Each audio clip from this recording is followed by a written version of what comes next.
Good morning to all of you. Welcome है सभी का आज की क्लास के अंदर। तो सारे बच्चे जुड़ जाइए भाई, फिर अपने सेशन को शुरू करेंगे हम लोग। और आज की क्लास आप लोगों की इंग्लिश की रहने वाली है, जिसके अंदर हम एक टॉपिक को कंप्लीट कर लेंगे अपना। क्लियर?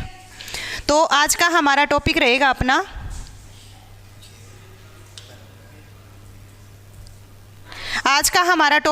अपना वॉइस का।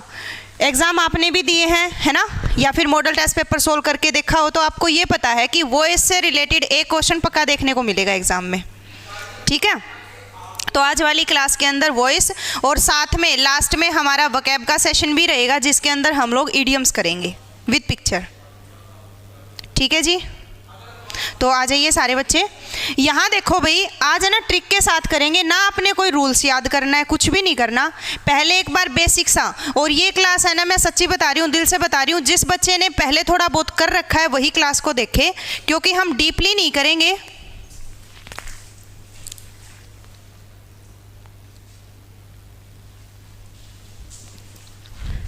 हम बिल्कुल ट्रिक के साथ, ताकि एग्ज़ाम में हमारा टाइम बचे और एकदम से हम अपने ऑप्शंस पे पहुंच जाए।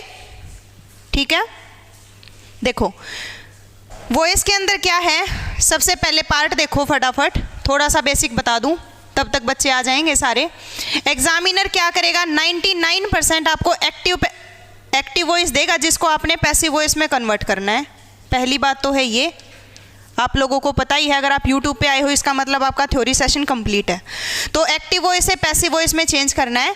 लेकिन कई बार क्या होता है, 1% होता है कि वो पैसिव वॉइस आपको देगा, आपको एक्टिव में जाना है। तो कोई इशू नहीं है इस चीज़ का। ठीक है जी, कोई इशू नहीं है। यहाँ पे अब फर्स्ट ही सेंटेंस देख लो, she gives me a beautiful gift. आपने सबसे पहले वर्ब के ऊपर कंसंट्रेट करना है। किसके ऊपर? वर्ब के ऊपर। जो बच्चे पहले पढ़ते थे उनको पता भी है, अगर आपको वर्ब की फर्स्ट फॉर्म दिख जाए तो आप ऑप्शन में क्या ढूंढोगे। मैं कोई रूल नहीं रटवाऊंगी, कुछ भी नहीं करेंगे, हम डायरेक्ट ऑप्शन से क्वेश्चन को सोल्व करने का काम करेंगे। तो अगर आपको वर्ब की फर्स्ट फॉर्म दिख जाए, फर्स्ट फॉर्म इसका मतलब उसके साथ SEIS भी बेशक लगा दिख जाओ, कोई इशू नहीं है, फर्स्ट फॉर्म होनी चाहिए। तो आप ऑप्शन के अंदर किसको ढूंढोगे? इज MR को ढूंढोगे। क्या ढूंढोगे?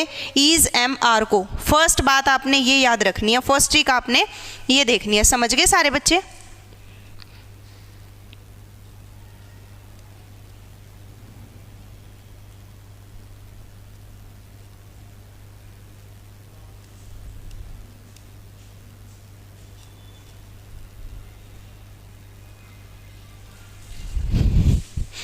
ठीक है जी, तो अब देखो एक बार, यहाँ पे आपको कौन सी फॉर्म दिखाई दे रही है? वर्ब की फर्स्ट फॉर्म दिखाई दे रही है। तो आपने इज MR ढूंढना है।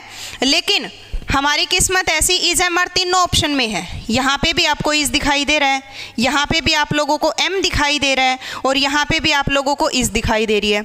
दूसरी बात, दूसरा हमारा रूल क्या है, हमने सब्जेक्ट को किसके अंदर चेंज करना है? ऑब्जेक्ट के अंदर। जैसे हमारा पैटर्न ये होता है ना, पहले सब्जेक्ट आ जाए, बीच में वर्ब आ जाए, बाद में ऑब्जेक्ट।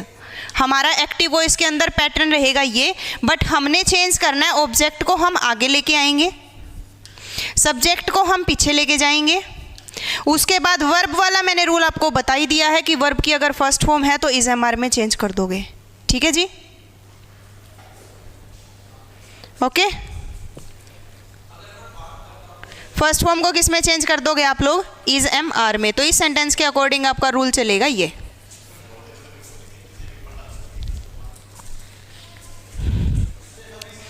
ठीक है जी, तो देखो यहाँ पे आपका शी क्या है? ये आपका सब्जेक्ट। शी क्या है? आपका सब्जेक्ट। तो आपने एक बात और देखी होगी,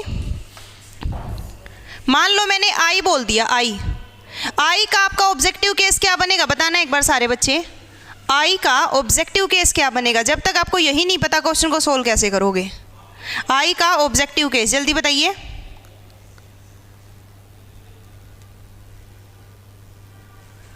फटाफट बताओ। आई का बनेगा मी। तो एक बार है ना, जल्दी जल्दी लिख लो। केस होते हैं आपने इंग्लिश के अंदर 3 पर्सन है आपके। फर्स्ट पर्सन के अंदर आप लोगों का जाएगा आई और वी, सेकंड पर्सन के अंदर आप लोगों का जाएगा यू, और थर्ड पर्सन के अंदर आप लोगों का जाएगा ही, शी, इट या किसी का भी नाम या फिर दे, ये होते हैं आपके सब्जेक्टिव केस। क्या होते हैं ये? आपके सब्जेक्टिव केस होते हैं, यानी ये एज अ सब्जेक्ट यूज किए जाएंगे आपके हमेशा, कभी भी सेंटेंस के लास्ट में नहीं मिलेंगे ये एज अ सब्जेक्ट। उसके बाद ये तो सभी बच्चों को याद है ना, रटते हो ना तुम, आई माई मी वी अवर अस होता है ना, लेकिन अब रटना नहीं है। यहाँ पे देखो बीच वाले जो केस होते हैं ना, आई का मी बनता है, वी का अवर बनता है, यू का योर बनता है, ही का हिज बनता है, शी का हर, इट का इट्स, नेम तो नेम ही रहता है, दे का क्या बनेगा? देयर। फास्ट इसलिए करवा रही हूँ क्योंकि ये बच्चों वाला काम है, 6th 7th के बच्चे भी बता देंगे ये चीज़ें। ये वाला जो केस होता है ना, ये वाला केस, ये वाला कौन सा केस होता है आप लोगों का, बताएगा कोई? ये वाला केस होता कौन सा है? तब तक आगे देखो, ऑब्जेक्टिव केस की बात कर लेते हैं हम लोग। आई का ऑब्जेक्टिव केस क्या बनेगा? मी। वी का क्या बनेगा? अस। यू का यू ही रहता है, याद रखना इस बात को, जो यू है एज अ सब्जेक्ट भी यू ही यूज होता है, एज अ ऑब्जेक्ट भी यू ही यूज होता है, इस बात को ध्यान रखना। उसके बाद है ही का क्या बनेगा? हिम बनेगा। शी का क्या बनेगा? हर बनेगा। और इट का क्या बनेगा? इट। इट भी होता है, इट्स भी होता है, दोनों चीज़ें। डिफरेंस क्या होता है वो मैं आप लोगों को बताऊंगी थोड़ी देर में। नेम का नेम ही रहता है और दे का क्या बनेगा? देम बनेगा। तो वॉइस के अंदर आप लोगों ने क्या करना है? वॉइस के अंदर आप लोगों ने करना है सब्जेक्ट को ऑब्जेक्ट में चेंज करना है। किस में? ऑब्जेक्टिव केस में। और ऑब्जेक्ट को सब्जेक्टिव केस में चेंज करना है। समझ गए? अगर आपका सब्जेक्ट आई है तो उसका ऑब्जेक्टिव केस मी बन जाएगा, अगर आपका ऑब्जेक्ट मी है तो उसका सब्जेक्टिव केस आई बन जाएगा। ये तो सिंपल सी बातें हैं। तो अब इस क्वेश्चन में आ जाओ आप लोग फटाफट। यहाँ पे देखो, शी का क्या बनेगा लास्ट में जाके? हर बनेगा। शी का क्या बनेगा लास्ट में जाके? हर बनेगा। तो किसी भी सेंटेंस के अंदर आपको हर दिखाई दे रहा है लास्ट में, किसी भी सेंटेंस में आपको हर दिखाई दे रहा हो तो आप क्या कहेंगे? यहाँ पे है, यहाँ पे भी है और यहाँ पे भी। इसका मतलब ये एलिमिनेट हो गया, ये ऑप्शन आपका एलिमिनेट हो चुका है। उसके बाद मैंने क्या बोला था, जो आपका ऑब्जेक्ट है अ ब्यूटीफुल गिफ्ट, ये तो थर्ड पर्सन है, ये तो चेंज ही नहीं होगा। अ ब्यूटीफुल गिफ्ट, तो ये यूं का यूं रहेगा, अ ब्यूटीफुल गिफ्ट। ठीक है, तो आपका ऑप्शन कौन सा आ जाएगा? सी आ जाएगा। सेकंड जो क्वेश्चन है आपका वो इसी के ऊपर है, इसका आंसर आप बताओ फटाफट। ये तो एक सेकंड, ये वाला बताओ, इसका आंसर बताओ सारे बच्चे। फर्स्ट फॉर्म ही है तो आप किस में चेंज करोगे? जल्दी बताओ भाई। My friends invite me to attend party. Option आपके सामने, my friends are invited by me to attend party, I am invited by my friends to attend party, I am invited by my friends to attend party. Party है ये, बताइए answer जल्दी। देखो invite है, कौन सी form है आप लोगों की? First form. किस में चेंज होगी? इज एम आर में। किस में चेंज हो जाएगी? इज एम आर में। तो इज एम आर यहाँ पे भी है, यहाँ पे भी है और यहाँ पे भी है, ये रूल तो चला गया। ठीक है, उसके बाद सब्जेक्ट को किस में चेंज करना है? ऑब्जेक्ट में। माई फ्रेंड्स है ना, माई फ्रेंड्स सब्जेक्ट है आपका, तो इसको ऑब्जेक्ट में लेके जाओ, बाय माई फ्रेंड्स होना चाहिए। इसका मतलब ऑप्शन ए तो आपका एलिमिनेट हो गया, इसने तो माई फ्रेंड्स को माई फ्रेंड्स ही रख लिया स्टार्टिंग में ही, ये तो गलत है। उसके बाद यहाँ देखो, I am invited by my friends to attend party, I am invite by my friends to attend party. अब तीसरे रूल की बात आ गई, वो देखो पैसिव वॉइस के अंदर, पैसिव वॉइस के अंदर चाहे आप is, am, are, was, were, be, been, being कुछ भी लगाओ, आपको वर्ब की तो हमेशा थर्ड फॉर्म ही लगानी है, याद रखना इस बात को। कौन सी फॉर्म लगाओगे जल्दी बताइए।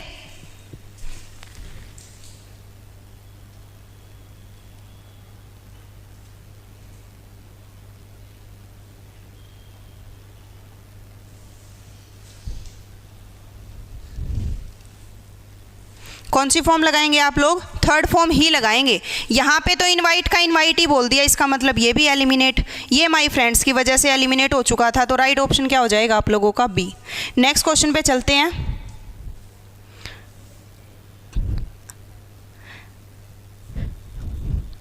चलो इसको सोल्व करो। अब इसको इंटेरोगेटिव की बात करते हैं।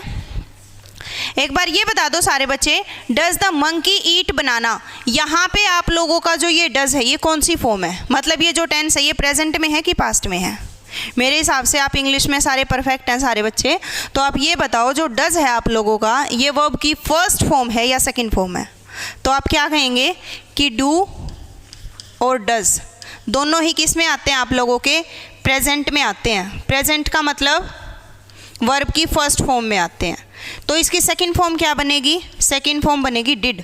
अगर आपको डिड दिख जाए ना कहीं भी, वो वर्ब की सेकंड फॉर्म में आएगा। ठीक है। दूसरी बात आप ये याद रखना, डू, डज और डिड इनका यूज़ आपने कभी भी पैसिव वॉइस के अंदर करना नहीं है।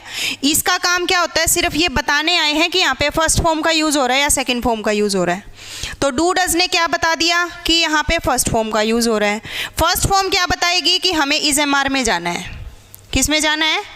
इज एम आर में जाना है। बस अब यहाँ देखो, तीसरी बात लिखो, इंटेरोगेटिव सेंटेंस होगा ना आपका, जो इंटेरोगेटिव सेंटेंस होगा वो हमेशा आप लोगों का इंटेरोगेटिव ही रहेगा। इस बात का ध्यान रखना। इंटेरोगेशन मार्क है तो पीछे इंटेरोगेशन मार्क ही मिलना चाहिए। तो सेकंड ऑप्शन तो वैसे ही एलिमिनेट हो गया। और इंटेरोगेटिव की एक और पहचान क्या होती है? इसके अंदर आप लोगों की हेल्पिंग वर्ब सब्जेक्ट से पहले आती है या बाद में आती है? जल्दी बताइए। जो हेल्पिंग वर्ब होती है अपना स्ट्रक्चर होता है लिखने का, subject plus helping verb plus verb plus object. तो आप लोग मेरे को ये बताओ, अगर हमने इसको इंटेरोगेटिव बनाना है तो हमें हेल्पिंग वर्ब कहाँ लिखनी पड़ेगी? तो आप लोग बोलोगे सब्जेक्ट से पहले, यानी हेल्पिंग वर्ब पहले आएगी, फिर सब्जेक्ट आएगा, फिर आप लोगों की जो वर्ब है वो आएगी, बाद में ऑब्जेक्ट, और पीछे बन जाएगा आप लोगों का क्वेश्चन मार्क। छोटी छोटी बातें हैं ये, मेरे हिसाब से ये हर एक बच्चे को पता है। ठीक है। देखो फिर इसके हिसाब से हमें इंटेरोगेटिव का इंटेरोगेटिव ही रखना था, तो सेकंड ऑप्शन तो हो गया अपना एलिमिनेट। अब यहाँ पे बताओ सारे बच्चे, ए सही है कि सी सही है? Is banana eat by monkey या is banana eaten by monkey? ये रूल मैं बता चुकी आप लोगों को। जहाँ से एलिमिनेट करेंगे तो मैं रूल आप लोगों को बता चुकी। जल्दी बताओ।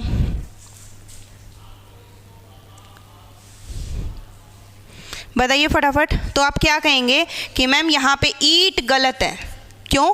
क्योंकि अभी थोड़ी देर पहले ही तो बताया था कि वर्ब की तो हमेशा थर्ड फॉर्म ही रखनी है।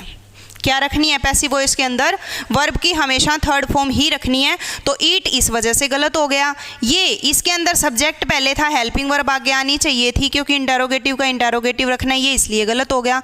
तो ऑप्शन क्या बचा आप लोगों का? सी बच जाएगा, is banana eaten by monkey. समझ गए? Is banana eaten by monkey.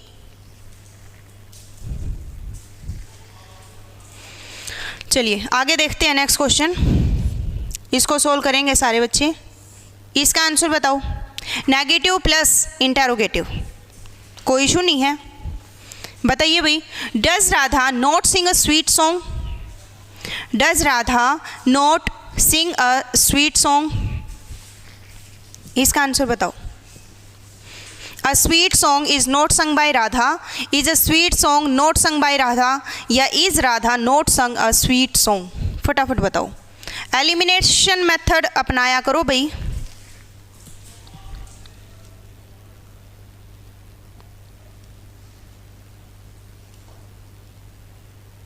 Elimination method अपनाया करो सारे बच्चे।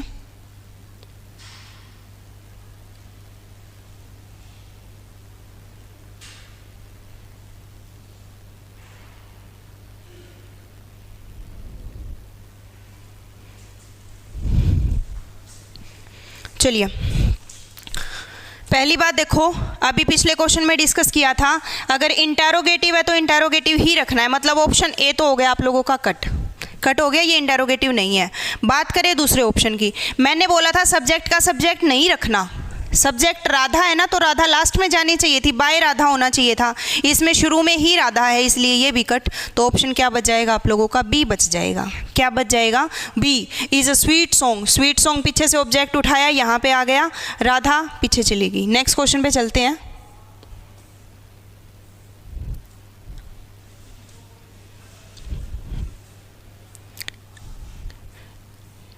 उसके बाद मैं सेकंड बताती हूँ आप लोगों को पास्ट के बारे में। ये रहा, जैसे ये हमारी सेकंड फॉर्म है। क्या ये हमारी सेकंड फॉर्म? अब तक हम लोगों ने क्या किया? अब तक हम लोगों ने किया है कि अगर वर्ब की फर्स्ट फॉर्म आ जाए तो इज एम आर में चेंज करेंगे, ठीक है। अब सारे बच्चे ये बताओ, अगर आप लोगों को सेकंड फॉर्म देखने को मिले तो आप किस में चेंज करेंगे?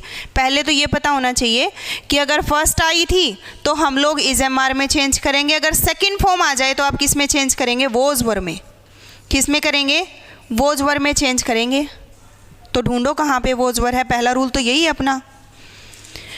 अ डिटेक्टिव अरेस्टेड, अरेस्टेड कौन सी फॉर्म है? Second form. अरेस्टेड कौन सी फॉर्म है? सेकंड फॉर्म है आप लोगों की। तो ऑप्शन में कहीं ना कहीं वोज वर मिलना चाहिए, बट यहाँ पे भी वोज है, यहाँ पे भी वोज है, यहाँ पे भी वोज है और यहाँ पे भी वोज है। फर्स्ट ट्रिक तो चलो हो गई हमारी। सेकंड ट्रिक, अ डिटेक्टिव, ये क्या है आप लोगों का? सब्जेक्ट है, तो ये लास्ट में जाना चाहिए ऑब्जेक्ट के रूप में। यहाँ पे तो शुरू में ही अ डिटेक्टिव है, इसीलिए ये कैंसिल हो गया आप लोगों का। समझ गए? इसीलिए आप लोगों का ये कैंसिल हो गया। उसके बाद अब देखो, इस ऑप्शन में क्या कर दिया? वर्ब ही उठा ली। कभी वर्ब आगे आती है? या तो सब्जेक्ट आएगा या तो ऑब्जेक्ट आएगा, वर्ब आगे नहीं आएगी। इसको भी कैंसिल करो, बचाइए। एन अरेस्ट वॉज, शुरू वाले में भी यही कर रखा है, तो ऑप्शन क्या आ जाएगा? यहाँ पे भी एन अरेस्ट ही कर रखा है, तो ऑप्शन क्या सही है आप लोगों का? Option number B, he was arrested by detective as soon as he got home. समझ गए सारे बच्चे? ठीक है।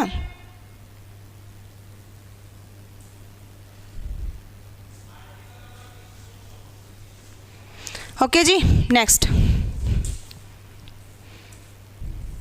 ये क्वेश्चन आप लोगों के सामने, बताना अब इसका आंसर। सेम जैसे पीछे वाला क्वेश्चन किया था, डिट्टो वही है। आंसर बता दो सारे बच्चे जल्दी।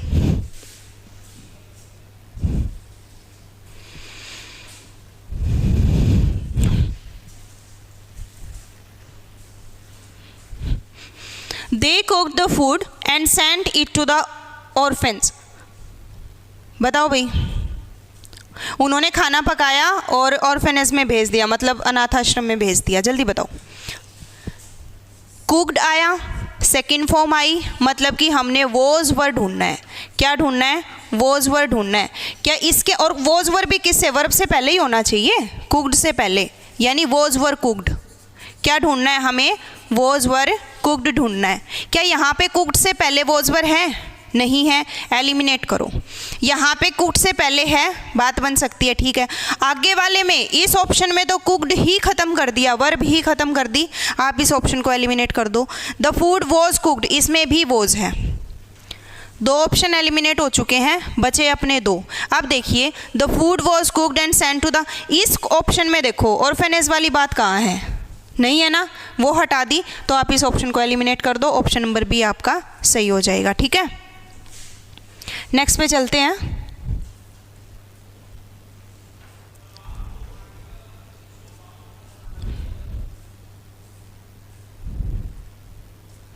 नेक्स्ट क्वेश्चन है ये वाला। अब यहाँ देखो, आप लोगों ने फर्स्ट फॉर्म की बात कर ली, सेकंड फॉर्म की बात कर ली। अब हम बात करेंगे, अगर आपके सामने हैज़ हैव देखने को मिले, has have plus third form देखने को मिले, तो आप क्या करेंगे? क्या लगाएंगे? ट्रिक के हिसाब से। फर्स्ट फॉर्म थी, इज एम आर में चेंज किया, सेकंड फॉर्म थी, वॉज वर में चेंज किया। हैज़ हैव है ना, तो हैज़ हैव यूं का यूं रखना, यूं का यूं रखना, साथ में बीन लगा देना, बीन। क्या लगा दोगे सारे बच्चे? बीन। समझ आया? हैज़ हैव यूं का यूं रखोगे, साथ में बीन लगा दोगे, और वर्ब की थर्ड फॉर्म तो रखनी ही रखनी है। पैसिव वॉइस के अंदर हमेशा थर्ड ही फॉर्म आती है। ऑप्शन ढूंढो अब जल्दी, बताइए। क्या बताया मैंने? हैज़ हैव रखना, यूं का यूं, बीन लगा देना साथ में। तो ढूंढो भाई। हैज़ बीन है, बात बन सकती है, हैज़ बीन है, बात बन सकती है। यहाँ पे हैज़ और हैव दोनों को ही गायब कर दिया, आप इस ऑप्शन को एलिमिनेट करो पहले। सेम काम इसमें किया है, हैज़ और हैव दोनों को ही गायब कर दिया, आप इस ऑप्शन को एलिमिनेट करो। दो ऑप्शन आपके ख़त्म हो चुके हैं, बचे ये दो। अब देखो, यहाँ देखो, दे हैव डन दिस। अब एक और बात, यहाँ पे क्या बोला है? डन आया है ना अपना, जैसे पीछे वाले क्वेश्चन के अंदर इज एम आर वर्ब के आगे ही होना चाहिए, वॉज वर वर्ब के आगे ही होना चाहिए, तो जो ये अपना बीन लगाएंगे ना तो ये डन के आगे ही होना चाहिए। इसके अंदर कहाँ है, ये डन वाली वर्ब ही खत्म कर दिया, आप इस ऑप्शन को एलिमिनेट कर दो, ऑप्शन नंबर बी आपका राइट आंसर हो जाएगा। ठीक है, option number B, this has been done by them to defuse the crisis. Next पे चलते हैं, इसका बताओ भाई, इस क्वेश्चन का आंसर बताओ। My uncle promised me a present, क्या ढूंढोगे आप ऑप्शन में? My uncle promised me a present, promised आया, कौन सी फॉर्म है ये आप लोगों की? Second form. कौन सी फॉर्म है? Second form. Second form I तो क्या ढूंढेंगे आप लोग? वॉज वर ढूंढेंगे। क्या ढूंढेंगे? वॉज वर ढूंढेंगे। ढूंढो फिर वॉज वर। यहाँ पे तो हैड बीन है, वॉज वर है ही नहीं, आप इसको एलिमिनेट करो। दूसरी बात, यहाँ पे क्या है? माई अंकल प्रोमिस्ड मी। अब ये सेंटेंस कौन सा? ये दो ऑब्जेक्ट वाला है। दो तरीके से बना सकते हो इसको आप लोग। क्या है? दो तरीके से बना सकते हो। या तो इसको आप सब्जेक्ट बना लो, आई में चेंज कर दो, या आप इसको सब्जेक्ट बना लो, आप प्रेजेंट में चेंज कर दो। तो बेटर कौन सा रहेगा? जल्दी बताओ फटाफट। अगर आप आई के हिसाब से बनाओगे तो I was promised by my uncle a present, I was promised a present by my uncle, और a present was promised by my uncle to me. जल्दी बताओ। इसके अंदर थोड़ा सा प्रेपोजिशन का खेल है आप लोगों का, तो थोड़ा सोच समझ के आंसर देना। वैसे तो तीनों ही फिट बैठ रहे हैं, बट थोड़ा सा बताओ जल्दी स्पीड के साथ, क्योंकि इसके अंदर भी आई को बना रखा है सब्जेक्ट, इसके अंदर भी आई को, और इसके अंदर प्रेजेंट को बना लिया, उसको भी बना सकते हैं। तो कौन सा सूटेबल रहेगा?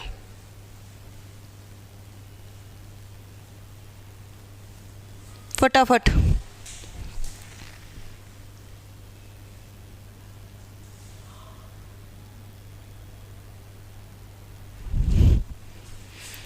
देखो भाई, यहाँ पे अगर हम इसको उठाएं, I was promised by my uncle a present, बीच में कोई प्रपोजिशन नहीं लगाई इसने, इसको एलिमिनेट करो। I was promised a present by my uncle, ये भी हो सकता है, और a present was promised by my uncle to me, ये भी हो सकता है। इन दोनों में से बेटर ऑप्शन क्या चूज़ करोगे? जल्दी बताओ। आई वॉज प्रोमिस्ड, मुझे प्रोमिस्ड किया गया था, यहाँ पे प्रेपोजिशन का खेल है, इसीलिए इसको भी एलिमिनेट करोगे। ऑप्शन नंबर डी को उठा लेना, ये आप लोगों का राइट आंसर है। ठीक है, अब इस पे आ जाओ भाई, कॉन्टिन्यूस पे आ जाओ। वर्ब की फर्स्ट फॉर्म थी इज एम आर ढूंढा था, सेकंड फॉर्म थी वॉज वर ढूंढा था, हैज हैव दिख गया था तो बीन लगा लिया था। Mona was writing a letter to her father, अगर आपको is am are plus I N G दिख जाए तो आप लोग क्या करेंगे? इज एम आर यूं का यूं रखना है आपने, सेम टू सेम, प्लस में बीइंग, आई एन जी है ना, आई एन जी, तो आई एन जी वाली ही हेल्पिंग वर्ब लगानी है, बीइंग। क्या लगा देंगे? बीइंग। थर्ड फॉर्म तो रहेगी ही रहेगी। अगर आपको वॉज वर दिख जाए प्लस में आई एन जी दिख जाए, वही काम इसमें है, same to same is am are यहाँ रखा था, same to same was were यहाँ पे रख लो, वॉज वर यूं का यूं रख लिया, प्लस में आई एन जी है तो बीइंग लगा दो, और वर्ब की थर्ड फॉर्म तो लगानी ही लगानी है। प्रेजेंट कॉन्टिन्यूस और पास्ट कॉन्टिन्यूस दोनों का बस यही रूल है, पास्ट है तो पास्ट का पास्ट ही रखो, प्रेजेंट है तो प्रेजेंट का प्रेजेंट ही रखो, बस आई एन जी दिखते ही बीइंग ढूंढना है, बीइंग। क्या ढूंढेंगे? बीइंग। बस फिर क्या इसके अंदर आपको बीइंग दिखाई दे रहा है? एलिमिनेट। क्या इसके अंदर बीइंग, बी नहीं है, बीइंग नहीं है, एलिमिनेट। क्या इसके अंदर बीइंग है? नहीं है, एलिमिनेट। तो ऑप्शन क्या हो जाएगा आपका? सी आपका राइट आंसर है। ठीक है, सी आप लोगों का राइट आंसर है। समझ में आ गया सभी को? अगर ये छोटी छोटी ट्रिक याद रख लोगे ना, पूरा सेंटेंस, और पेपर में हमारे पास इतना टाइम नहीं है, इतने बड़े बड़े ऑप्शन सारे पढ़ेंगे हम, नहीं पढ़ना वहाँ पे। क्लियर? नेक्स्ट क्वेश्चन आप लोगों के सामने ये वाला, बताओ इसका आंसर देना। डू आया है, डू यू इमिटेट अदर्स, क्या लगाओगे? जल्दी फटाफट बताओ भाई, स्पीड के साथ। डू यू इमिटेट अदर्स, कौन सा ऑप्शन सेलेक्ट करोगे?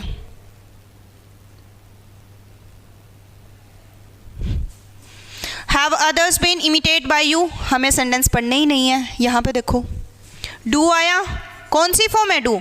First form. कौन सी है? First form. किस में जाएगा? इज एम आर में। किस में जाएगा?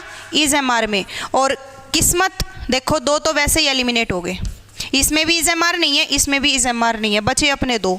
उन दो में देख लो जल्दी, इन दो में देख लो। Are others being. अच्छा एक बात बताओ, अभी मैंने क्या बताया था आप लोगों को? बीइंग कहाँ आएगा? बीइंग जहाँ पे आई एन जी होगा, है ना। बिना लर्न करे कैसे पता चलेगा? लर्न क्या करना है? लर्न तो करना ही नहीं, मैंने तो कुछ लर्न ही नहीं करवाया। जो 3-4 वो बातें बताई हैं वो बार बार रिपीट कर रही हूँ मैं, है ना। तो मेरे हिसाब से अपने आप याद होना चाहिए। यहाँ देखो बीइंग कब आएगा? बीइंग तो आईएनजी के साथ आएगा, यहाँ पे तो आईएनजी है ही नहीं, इसको हटाओ ना फिर यहाँ से। ऑप्शन नंबर डी आपका राइट आंसर है। Are other imitated by you. समझ आ रहा है कि नहीं आ रहा? पहले ये बता दो, क्योंकि मैं ये मान के चल रही हूँ कि आप लोगों ने वॉइस कर रखी है, लेकिन पेपर में कैसे एलिमिनेट करना है, टाइम बचाना है, वो बता रही हूँ बस मैं आप लोगों को। जल्दी बताओ एक बार, यस और नो। समझ आ रहा है कि नहीं आ रहा? फटाफट।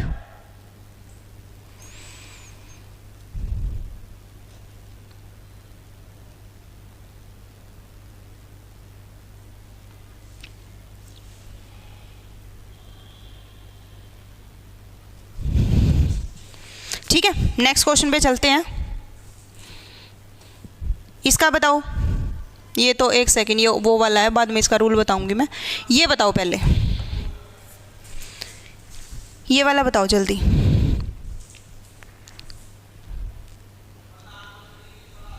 Very good. The teacher has given me a very tough assignment. क्या ढूंढा आपने? किस पे जाओगे आप लोग? हमारा जो कोड वर्ड है हमें मिल चुका है, क्या हमारा है? ये वाला है ना। हैज़ हैव है, गिवन है। हैज़ हैव तो हैज़ हैव ही रहेगा, इसके साथ क्या ढूंढेंगे? जल्दी फटाफट। सारे वर्ब कर रहे हैं अर्चना, टेंशन ना ले। जितने जितने क्वेश्चन आते रहेंगे सबका करते रहेंगे हम, वरना कंफ्यूज हो जाओगे, एक साथ करवा दूंगी तो। इसका आंसर बता दो। हैज़ आया ना, तो हैज़ हैव यूं का यूं रखना है, लेकिन बीन ढूंढना है। बीन क्या ढूंढेंगे? बीन ढूंढो फिर। इसमें हैज़ बीन है, बात बन जाएगी। क्या इसके अंदर है कहीं में? सेकंड के अंदर नहीं है, एलिमिनेट करो। थर्ड के अंदर बीइंग है, बीइंग तो आईएनजी के साथ आता है, एलिमिनेट करो। इसके अंदर ये रहा, बात बन सकती है। अब देखो फर्स्ट वाला ठीक करेंगे या डी वाला ठीक करेंगे? जल्दी, फर्स्ट वाला या डी वाला? The teacher has given me a very tough assignment. ये आपका सब्जेक्ट है, ये आपकी वर्ब, हेल्पिंग वर्ब और वर्ब है। यहाँ पे अ वेरी टफ असाइनमेंट, ये क्या है आप लोगों का? ऑब्जेक्ट। और इसको आगे ले जाओ, आगे ले गए तो ऑप्शन नंबर ए आप लोगों का राइट आंसर है। पीछे क्वेश्चन में बताया था कि वर्ब को आगे नहीं लेके जाना आपने, गिविंग आगे कैसे आएगा? कट करो इसको, तो ए आप लोगों का राइट आंसर। ठीक है, नेक्स्ट क्वेश्चन। अब देखो कितना बड़ा क्वेश्चन है, अगर पेपर में ये ऑप्शन भी पढ़ने लग जाओगे ना तो कम से कम 1 मिनट लगा दोगे। और वॉइस तो ऐसा चैप्टर है 5 से 6 सेकंड के अंदर आपको सोल्व करके आगे बढ़ जाना है। 5-6 सेकंड का काम होता है वॉइस के क्वेश्चन में, और अगर 1-1 मिनट इसके ऊपर लगाने लगे तो फिर कैसे काम चलेगा? इसका आंसर बताओ। The Indian government has introduced a ban on spitting in public. देखते हैं सबसे पहले कौन आंसर बताएगा, जल्दी बताओ। अपना ध्यान रखना है किसके ऊपर? हेल्पिंग वर्ब और वर्ब के ऊपर, और कहीं भी नहीं पढ़ना, ठीक है? और कुछ भी नहीं पढ़ना। तो देखो ये राजी हमारा कोड वर्ड क्या है? हैज़ इंट्रोड्यूस्ड है। हैज़ इंट्रोड्यूस्ड है, हैज़ अब यूं का यूं रहेगा, हम बीन ढूंढेंगे साथ में। क्या ढूंढेंगे? बीन ढूंढो। हैज़ यूं का यूं रहेगा, हैज़ हैव, हेड में चेंज मत करना, पहले ही बता रही हूँ। प्रेजेंट है तो प्रेजेंट ही रखना, इसने तो पास्ट में चेंज कर दिया, कैंसल। इसमें बीइंग लगा दिया बेफालतू में, कैंसल। इसमें बीन ही गायब कर दिया, कैंसल। ये आपका राइट आंसर है, ऑप्शन नंबर डी। ना कोई ऑप्शन पढ़ा ना कुछ करा, डायरेक्ट आंसर बता रहे हैं हम लोग। समझ आया कि नहीं आया भाई? डी। बी वालों, बी में बीइंग कहाँ से आ गया? यहाँ पे आईएनजी कहाँ दिखाई दे रहा है तुम्हें? आईएनजी है ही नहीं ना। आईएनजी होता तो बीइंग आता, बीइंग नहीं आएगा, बीन आएगा। Option number D next question पे चलते हैं। ये वाला यहाँ पे बताइए। अब थोड़ा सा ध्यान देना, मैंने अभी क्या बताया था क्लास शुरू की थी तब कि पेपर वाला क्या करेगा, 99% एक्टिव वॉइस देगा, पैसिव आपसे पूछेगा। इसने पैसिव आपको दे दिया, एक्टिव पूछ रहा है। बताओ इसका आंसर कौन बताएगा, जल्दी इसका आंसर कौन बताएगा। The educational camps in different states have been arranged for students by the central board of education. Passive voice दे दिया। पता कैसे चलेगा जी ये पैसिव वॉइस है, कैसे पता चलेगा ये पैसिव वॉइस है, तो पता ऐसे चलेगा जी, इसमें देखो बीन आया हुआ है। बीन तो हम पैसिव वॉइस के अंदर लगाते हैं ना, तो इसमें बीन आया हुआ है, इसका मतलब ये पैसिव है। बीन कहाँ से निकल के आता है, बीन तो मैम हैज़, हैव और हैड से निकल के आता है ना। इसके अंदर हैज़ हैव है, तो मतलब कहीं ना कहीं जो हमारा एक्टिव वॉइस था उसके अंदर हैज़ हैव रहा है, तभी तो बीन आया है ना। एक्टिव वॉइस के अंदर हैज़ हैव रहा है, तभी तो बीन आया है। ढूंढो फिर कहाँ पे आपको हैज़ हैव बीन दिखाई दे रहा है। इसके अंदर तो मेरे को कहीं पे भी हैज़ हैव नाम की कोई चीज़ ही दिखाई नहीं दे रही, एलिमिनेट करो। इसके अंदर दिख रहा है मैम, हैव तो दिख रहा है, बट इसके साथ बीन भी दिख रहा है मैम। बीन पैसिव से एक्टिव में जाना है, एक्टिव में तो बीन होता ही नहीं, एलिमिनेट करो। इसके अंदर ये रहा मैम हैज़ अरेंज्ड, बात बन सकती है।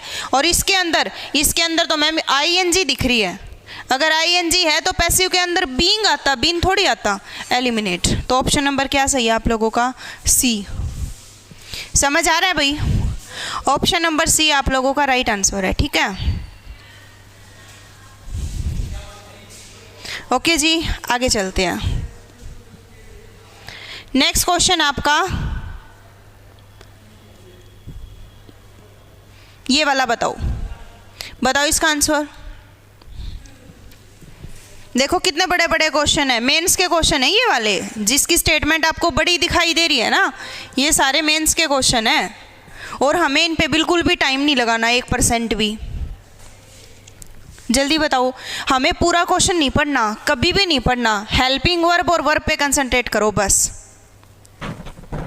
हेल्पिंग वर्ब और वर्ब कहाँ है, ये रही मैम, हैज़ ऑथर्ड। क्या है, हैज़ ऑथर्ड है मैम। क्या ढूंढेंगे हम, हैज़ हैव बीन ऑथर्ड ढूंढेंगे मैम। क्या ढूंढेंगे, हैज़ हैव बीन ऑथर्ड। ये वाला वर है मैम, कोई काम ही नहीं इसका। ये वाली बात बन सकती है, इसमें हैड आ गया मैम, प्रेजेंट से पास्ट में नहीं जाना। ये सही है या ये सही है, बताओ जल्दी फटाफट। बी आएगा या सी आएगा। A dozen novels and a number of poetry collections have been, या फिर a dozen novel and a number of poetry collections has been. Have या हैज़, बताओ। ऑप्शन नंबर सी आप लोगों का राइट आंसर हो जाएगा।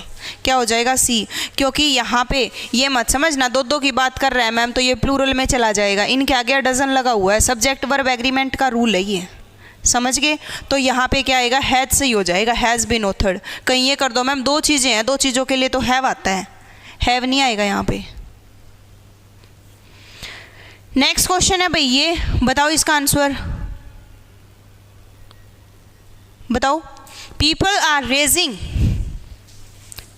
कोड वर्ड तो मैंने ही बता दिया, जल्दी आंसर बताइए। क्या दिखाई दे रहा है आपको यहाँ पे, आर रेजिंग दिखाई दे रहा है मैम। क्या दिखाई दे रहा है, are raising, is am are और आईएनजी दिखाई दे रहा है मैम। आईएनजी है तो बीइंग लगेगा, बीइंग। क्या ढूंढोगे, बीइंग। इसमें है बीइंग, बिल्कुल है मैम। इसमें नहीं है, एलिमिनेट हो जाएगा। इसमें है, बिल्कुल है। इसमें नहीं है, है। इसमें भी है बीइंग, है ना। तो एलिमिनेट क्या हुआ हमारा, बी हुआ। एलिमिनेट हमारा क्या हुआ, बी हुआ। अब तक तो बी एलिमिनेट हो गया। अब देखिए, people are raising a hue and cry and are breaking the furniture. जो ये वाला था ना option number D, hue and cry and the furniture is being broken, ये तो इसने तो सेंस ही चेंज कर दी पूरे क्वेश्चन की। डी तो वैसे ही एलिमिनेट हो गया, बचा हमारा सी और A. A hue and cry, difference कहाँ पे वो देखो। A hue and cry is being raised and the furniture is और आर। बताओ, फर्नीचर इज होता है या फर्नीचर आर होता है। बिल्कुल है भाई, एस्टेट के लिए क्यों नहीं है ये क्लास? एस्टेट में भी तो इंग्लिश आती है, इंग्लिश में वॉइस आती है बस। जल्दी बताओ, फर्नीचर आर होता है कि फर्नीचर इज होता है? फर्नीचर आर की फर्नीचर इज? फर्नीचर इज होता है मैम। क्यों? क्योंकि अनकाउंटेबल नाउन है मैम। क्या है ये? अनकाउंटेबल नाउन है ये, और अनकाउंटेबल नाउन के साथ हमेशा सिंगुलर फॉर्म आती है। क्या आती है? सिंगुलर। तो इज आएगा, आर नहीं आएगा। समझ गए? फर्नीचर इज होता है, इज बीइंग। नेक्स्ट बताओ इसका आंसर, इसका बताइए जल्दी, इसका आंसर बताओ सारे बच्चे। We are reaching the end of this exercise. Speed से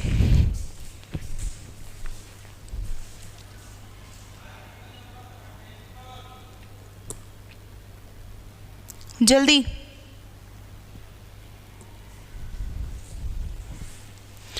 we are reaching the end of this exercise. क्या दिखाई दे रहा है? इज एम आर और आई एन जी दिखाई दे रहा है। क्या दिखाई दे रहा है? इज एम आर और आई एन जी दिखाई दे रहा है। तो हमने बीइंग ढूंढना है। इज एम आर तो आएगा ही आएगा, बीइंग आएगा, और रीचिंग की जगह क्या आ जाएगा? रीच्ड। थर्ड फॉर्म आएगी ना। हमें बीइंग रीच्ड ढूंढना है। क्या इसमें बीइंग है? एलिमिनेट। इसमें बीइंग है? एलिमिनेट। इसमें बीइंग है? एलिमिनेट। इसमें बीइंग है। तो ऑप्शन नंबर डी आप लोगों का राइट आंसर है। Option number D. ठीक है, नेक्स्ट क्वेश्चन।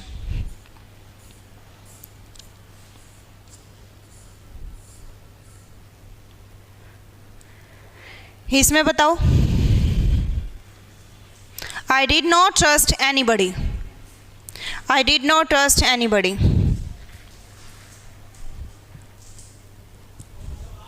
फटाफट। I did not trust anybody. Nobody was trusted by me. Anybody had been trusted by me. Nobody would be trusted by me. Nobody has been trusted by me. 1 second का काम है answer बताना, 1 second का। 5 तो लगानी ही नहीं इसमें।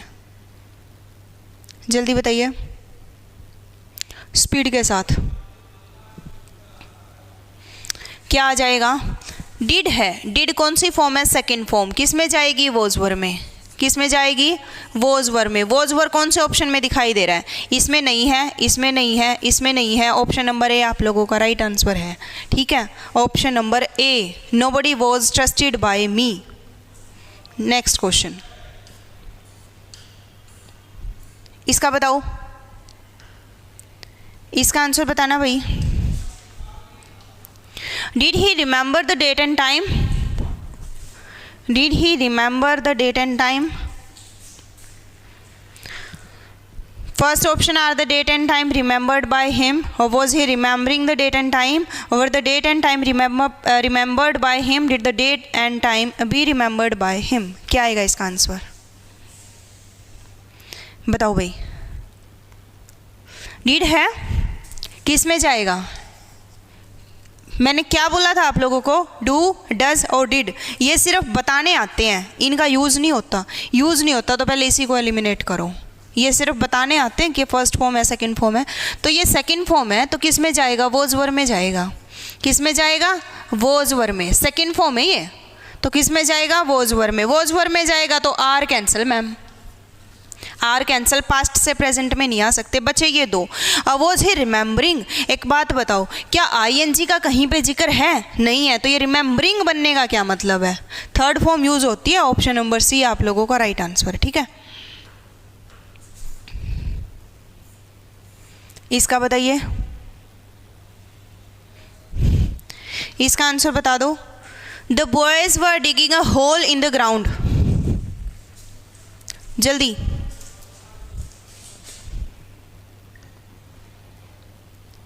बताओ।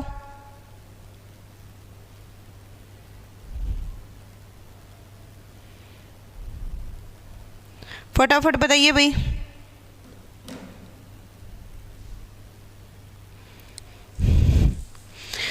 द बॉयज वर डिगिंग, क्या दिखाई दिया? कोड वर्ड क्या है अपना? Is am are I N G है मैम। क्या है? Is am are I N G. क्या ढूंढेंगे? बीइंग। वॉज वर आईएनजी है ना, तो क्या ढूंढेंगे? बीइंग। बीइंग कहाँ है मैम? किस्मत इतनी अच्छी है हमारी, बीइंग सिर्फ एक ही ऑप्शन में है, ऑप्शन नंबर ए में। बाकी तो बीइंग ही नहीं दिखाई दे रहा कहीं पे, नहीं दिख रहा ना। ये भी एलिमिनेट, ये भी एलिमिनेट, ये भी एलिमिनेट।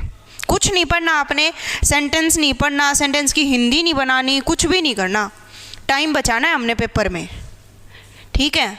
तो एक एक सेकंड के अंदर हमने क्वेश्चन सोल्व करते चलने हैं, वॉइस और नरेशन के। तो आगे चलते हैं। नेक्स्ट क्वेश्चन है आप लोगों के सामने ये वाला, नहीं एक सेकंड, हाँ ये वाला, बताइए इसका बताओ आंसर स्पीड के साथ।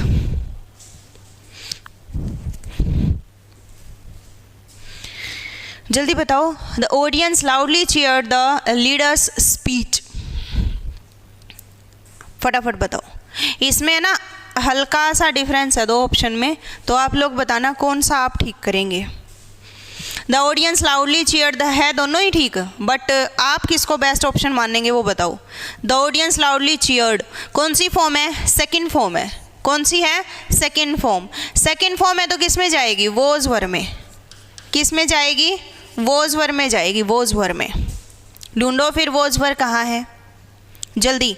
इसमें तो वॉज वर दिखाई नहीं दे रहा मैम, कैंसिल कर दो इसको। इसमें भी वॉज वर दिखाई नहीं दे रहा मैम, कैंसिल कर दो। बचा अपना ए और D. The leader speech was loudly cheered by the audience. The speech of the leader was loudly cheered by the audience. जल्दी बताओ, ए को ठीक करेंगे या डी को ठीक करेंगे? जहाँ पे इस टाइप की सिचुएशन आ जाए ना आपके सामने, वहाँ पे आपने क्या करना है, अपनी तरफ से ज़्यादा दिमाग मत चलाना। जो इसने बोल रखा है ना वही लिखना है आपने। द लीडर्स स्पीच है, मतलब इसका भी सेम है, the speech of the leader, ठीक है, ये गलत नहीं है, बट अपना दिमाग नहीं चलाना। द लीडर स्पीच है तो द लीडर स्पीच को ही ठीक करेंगे। ऑप्शन ए को ठीक कर देना आप। ओके, आ रहा है ना समझ में कि नहीं आ रहा? इसको बताइए, इसका आंसर बताओ जल्दी। Someone is following us. Someone is following us. एक सेकंड का खेल है। Someone is following us. क्या दिखाई दिया आप लोगों को? मैम इज एम आर और आई एन जी दिखा है, तो हम इज एम आर के साथ बीइंग लगा देंगे मैम। किसके साथ? इज एम आर के साथ ही। इज एम आर है तो इज एम आर ही रखेंगे ना, वॉज वर थोड़ी लिखेंगे।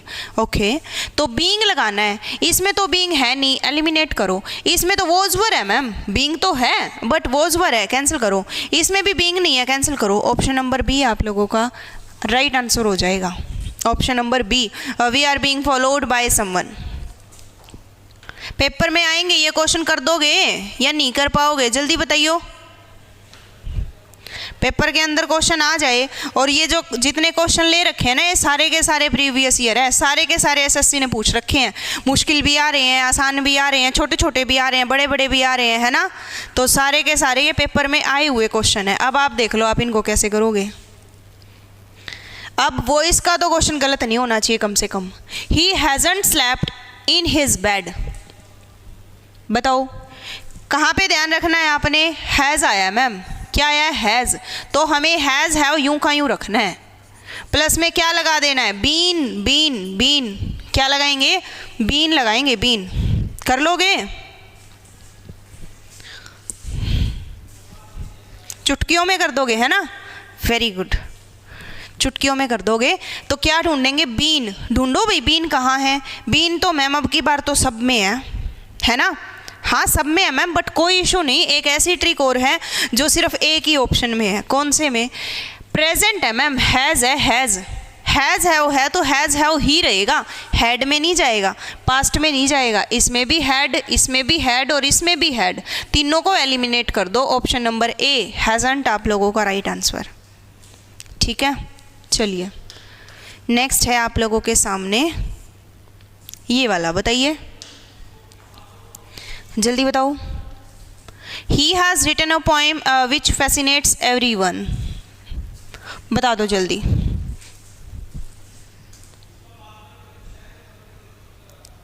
स्पीड से बताओ भाई। और इसके बाद ये भी बता दो कल आप लोग कौन सा चैप्टर करना पसंद करोगे। आज तो हम इस वॉइस को कंप्लीट करेंगे, कल आप कौन सा चैप्टर करना चाहोगे, बताओ जल्दी। He has written a poem which fascinates everyone. यहाँ देखिए हमारा ध्यान कहाँ पे होना चाहिए मैम, हमारा ध्यान यहाँ होना चाहिए मैम। कहाँ? He has written a poem, यहाँ मैम। हैज़ हैव है तो साथ के साथ बीन ढूंढ लेंगे हम। क्या ढूंढ लेंगे? बीन। किसके साथ? हैज़ हैव के साथ, है ना। किसके साथ? हैज़ हैव के साथ। कहाँ है इसमें हैज़ हैव? ये रहा ma'am, has have been written हो सकता है मैम। इस वाले में हैज़ हैव बीन रिटन हो सकता है मैम। इसमें नहीं है, नहीं है ना, एलिमिनेट करो। इसमें भी नहीं है ma'am has have been, eliminate करो। बचा ए और बी। अब बताइए ए लगाओगे या बी लगाओगे? स्पीड के साथ। जौन सा आपने चैप्टर करना है ना, वो जब क्लास ख़त्म हो जाए आप वीडियो के नीचे कमेंट करके छोड़ देना, मैं अपने आप देख लूँगी और फिर वही चैप्टर कर लेंगे हम लोग कल, ठीक है। जौन सा चैप्टर भी करना है वीडियो के नीचे कमेंट कर देना क्लास ख़त्म होने के बाद। लाइव के कमेंट में अब क्या पता, अब कोई कुछ बोल रहा है, कोई कुछ बोल रहा है। तो देखिए he has written a poem, तो क्या पोएम को बना लेते हैं हम, है ना। बचे ये दो, everyone is fascinated by the poem which has been written by him. हो तो ये भी सकता है, a poem has been written by him which fascinates everyone. कौन सा ठीक करोगे, ये वाला या ये वाला? जल्दी बताओ, फटाफट बताइए, ये वाला ये वाला। यहाँ देखो एक बार, फैसिनेट्स क्या है? ये भी तो आपकी वर्ब की फर्स्ट फॉर्म है ना। क्या है ये आप लोगों की? वर्ब की फर्स्ट फॉर्म है। इसके आगे भी तो क्या लगेगा? इज एम आर लगेगा ना, और ये क्या बन जाएगा? फैसिनेटेड। क्या बन जाएगा? फैसिनेटेड। यहाँ पे देखो, यहाँ पे तो यूं का यूं रख लिया इसने, यूं का यूं रख लिया, तो कैंसिल करो। ऑप्शन नंबर बी सही है अब की बार, और मोस्टली बच्चों ने ए सही दिया है, मोस्टली बच्चों ने ए बताया है। और झूठ मत बोलना, कसम लगे तुम्हें इंग्लिश की। किस किस ने आंसर ए दे दिया था गलती से, जल्दी बताइयो, क्योंकि मोस्टली बच्चों का ये आंसर आ रहा था। तुमने वहाँ फैसिनेटेड ये वर्ब नहीं देखी तुमने, इसको सोल्व करके तुम आगे बढ़ चुके, क्या तुमने वो नहीं देखा? उसको भी तो चेंज करोगे, उसने क्या कसूर किया बेचारी ने। तो नेक्स्ट पे चलेंगे, अभी नेक्स्ट रूल पे चलते हैं। वर्ब से रिलेटेड हमारे क्वेश्चन खत्म हो चुके हैं, अब मोडाल से रिलेटेड करेंगे, ठीक है। अगर मोडाल्स आ जाए आपके सामने तो आप क्या करेंगे? मोडाल्स, किसी को पता है कौन सी ट्रिक लगेगी मोडाल्स में? जल्दी बताओ। अगर आपको मोडाल्स दिख जाए तो आप क्या ढूंढोगे मोडाल्स के साथ? सिर्फ एक छोटा सा वर्ड याद रखना है, बी। क्या? बी। बी वाला, बी फॉर बॉल वाला नहीं। 1 सेकेंड, ये भी हो चुका, ये हो चुका, ये रहा मोडाल्स, ठीक है। तो इसको सोल्व करने से पहले थोड़ा सा देख लो एक बार सारे बच्चे, थोड़ा सा देख लो। मोडाल्स होते हैं ना हमारे, मोडाल्स कौन कौन से होते हैं? जल्दी जल्दी फटाफट देखेंगे। विल शैल फ्यूचर के लिए, कैन कुड कैपेसिटी और एबिलिटी के लिए, मे मस्ट माइट, ठीक है, would should, used to ought to, used to, ought to, need dare, उसके बाद has to, had to, have to, ये भी मोडाल्स होते हैं, पता है आप लोगों को? has to, have to, had to, ये भी मोडाल्स होते हैं। अगर ये आ जाए ना, एक बात का ध्यान रखना सारे बच्चे, मोडाल्स नहीं होता, मोडाल्स होता है। मॉडल्स भी नहीं होता, मोडाल्स, ठीक है। यहाँ देखिए दोबारा, अकेला हैज़ प्लस आपको थर्ड फॉर्म दिखाई दे रहा है ना, तो पैसिव के अंदर बीन लगाओगे, बीन। और अगर हैज़ टू दिख जाए ना, हैज़ टू, तो बीन मत लगाना। कहीं सोच लो कि मैम यहाँ पे भी तो हैज़ आया हुआ है, ये जो हैज़ है ना वर्ब के आगे है, ये तो हेल्पिंग वर्ब वाला हैज़ है, लेकिन हैज़ के बाद अगर टू आ जाए ना, ये मोडाल्स है। क्या है ये? मोडाल्स है। इस बात का ध्यान रखना, रह जाएगा ध्यान? हाँ भाई, याद रह जाएगा ना। अकेला अगर हैज़ दिखाई दे रहा है, मतलब हैज़, हैव, हैड, और इनके बाद आप लोगों को वर्ब दिख जाए ना, तो है ये हेल्पिंग वर्ब। बट अगर इन्हीं के बाद वर्ब की बजाय आप लोगों को टू दिख जाए ना, टू, तो ये यहाँ पे हेल्पिंग वर्ब नहीं है, तो ये यहाँ पे मोडाल्स हैं। क्या है ये? मोडाल्स हैं। ठीक है, क्लियर? याद रखना, ये अगर दिख जाएगा तो बीन लगा देना पैसिव वॉइस के अंदर, और ये अगर दिख जाएगा तो बी लगा देना पैसिव वॉइस के अंदर, क्योंकि इसके बाद तो बीन आता है, इसके बाद बी मोडाल्स बन के आया तो बी है ये। ठीक है भाई, कर लोगे, भूलना मत। और ये मत बोल देना पेपर में आ जाए, ये आ जाए और कह दो मैम हम तो बीन ढूंढ रहे थे, ऑप्शन में बीन ही नहीं मिला। यहाँ पे बीन नहीं मिलेगा, यहाँ पे बी मिलेगा, बी, ये वाला बी, बेस फॉर्म मोडाल्स के बाद। अच्छा ये बताओ सारे बच्चे, मेरे को ये बताइए, मोडाल्स के बाद आप लोगों की कौन सी फॉर्म का यूज़ करते हो आप लोग? मोडाल्स के बाद हमेशा कौन सी फॉर्म आती है, जल्दी बताओ। मोडाल्स के बाद, हाँ एवरीवन भी नहीं लिखा था, कोई इशू नहीं, वो तो मिसप्रिंट था चाहत। मेरे को ये बात बताओ सारे बच्चे, मोडाल्स के बाद कौन सी फॉर्म आप यूज़ करोगे? क्या फर्स्ट फॉर्म यूज़ करोगे? फर्स्ट फॉर्म यूज़ करोगे? जल्दी बताइए, स्पीड के साथ, फटाफट बताओ जल्दी।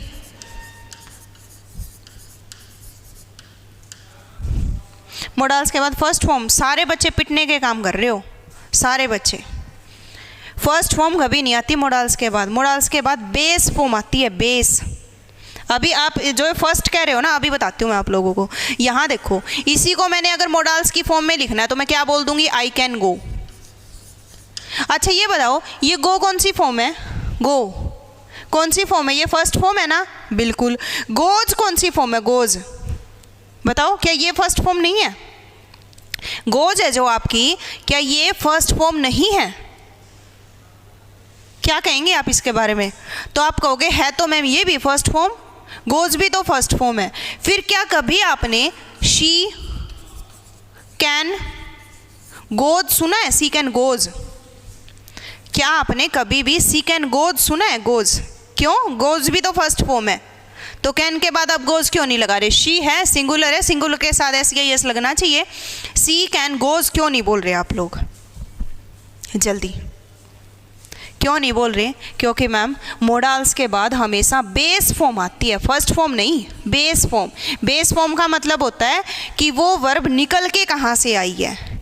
ये जो गोज है ना, गोज, ये गोज कहाँ से निकल के आया है? ये गो से निकल के आया है। गो से, कहाँ से निकल के आया? गो से निकल के आया है, समझ गए? ठीक है,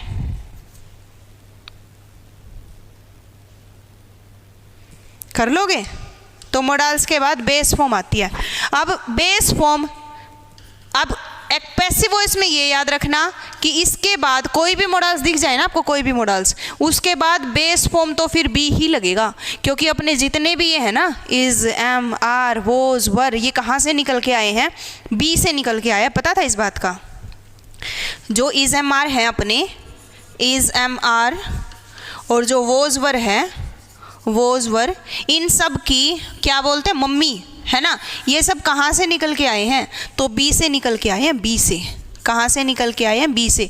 जो ये है ना बीइंग, बीइंग भी कहाँ से निकल के आया? बी से। बीन, बीन भी कहाँ से निकल के आया? बी से। इन सब की जो बेस फॉर्म है वो कौन सी है? बी है, याद रखना इस बात को। और मोडाल्स है तो अपने बाद बेस फॉर्म लेगा, बेस फॉर्म लेगा तो क्या आ जाएगा? बी आ जाएगा। क्या आ जाएगा? बी। समझ आया कि नहीं आया? बताइए एक बार फटाफट, जल्दी बताओ भाई।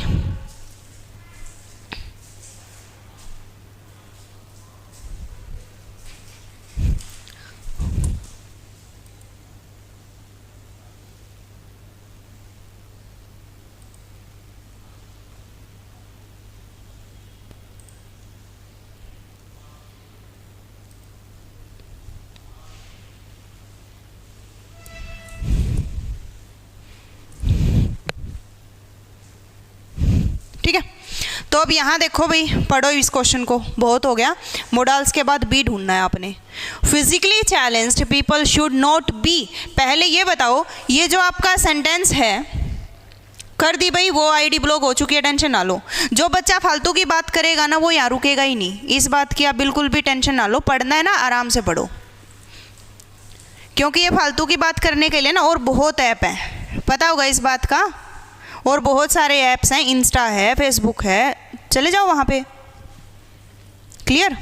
ये बताओ मेरे को, ये जो सेंटेंस है आप लोगों का, ये एक्टिव वॉइस है या पैसिव वॉइस? एक्टिव है या पैसिव? जल्दी बताओ। तो आप क्या कहेंगे कि मैम सेंटेंस आप लोगों का पैसिव में है।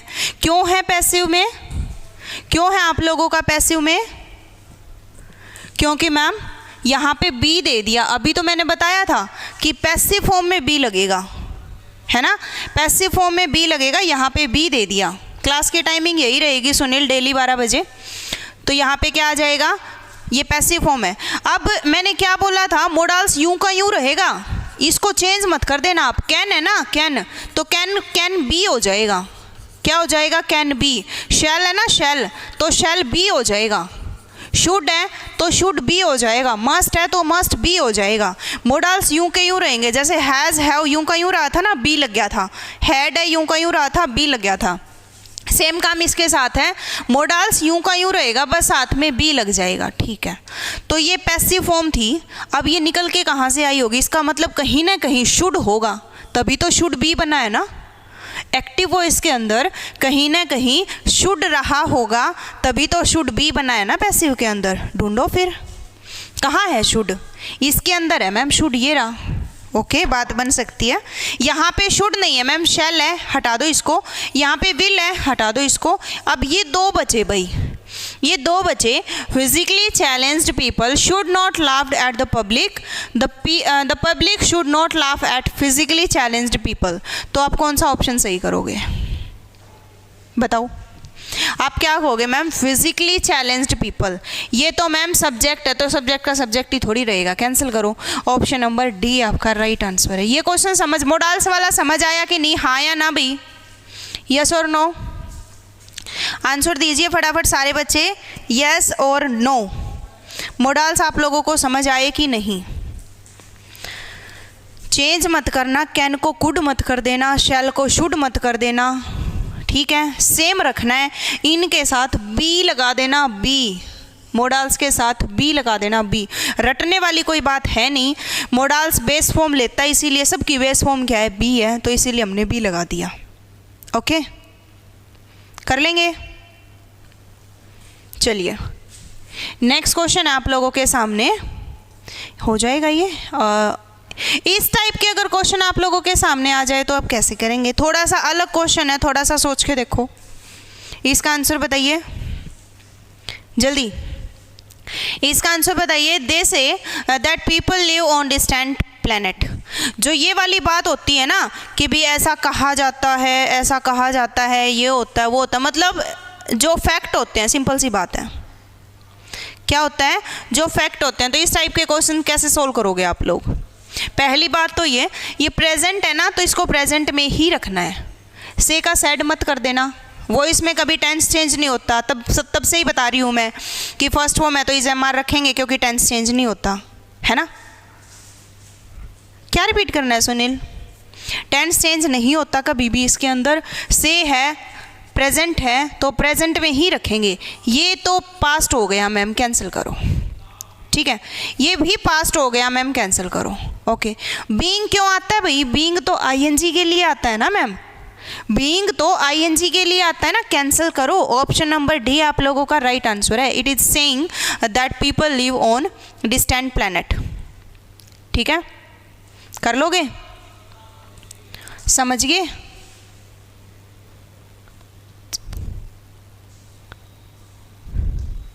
ठीक है भाई, चलिए नेक्स्ट क्वेश्चन पे चलते हैं हम लोग। और नेक्स्ट क्वेश्चन आपके सामने, कैन वी, मोडाल्स आ गया, करो सोल्व करो भाई इसको फटाफट। Can we send the parcel tomorrow? Can we send the parcel tomorrow. Interrogative है ना, तो इंटेरोगेटिव ही रखना है, और सारे ही इंटेरोगेटिव हैं, तो ये तो ट्रिक काम नहीं की। सोल्व करो इसको। Can we send the parcel tomorrow? Can be the parcel sent by us tomorrow?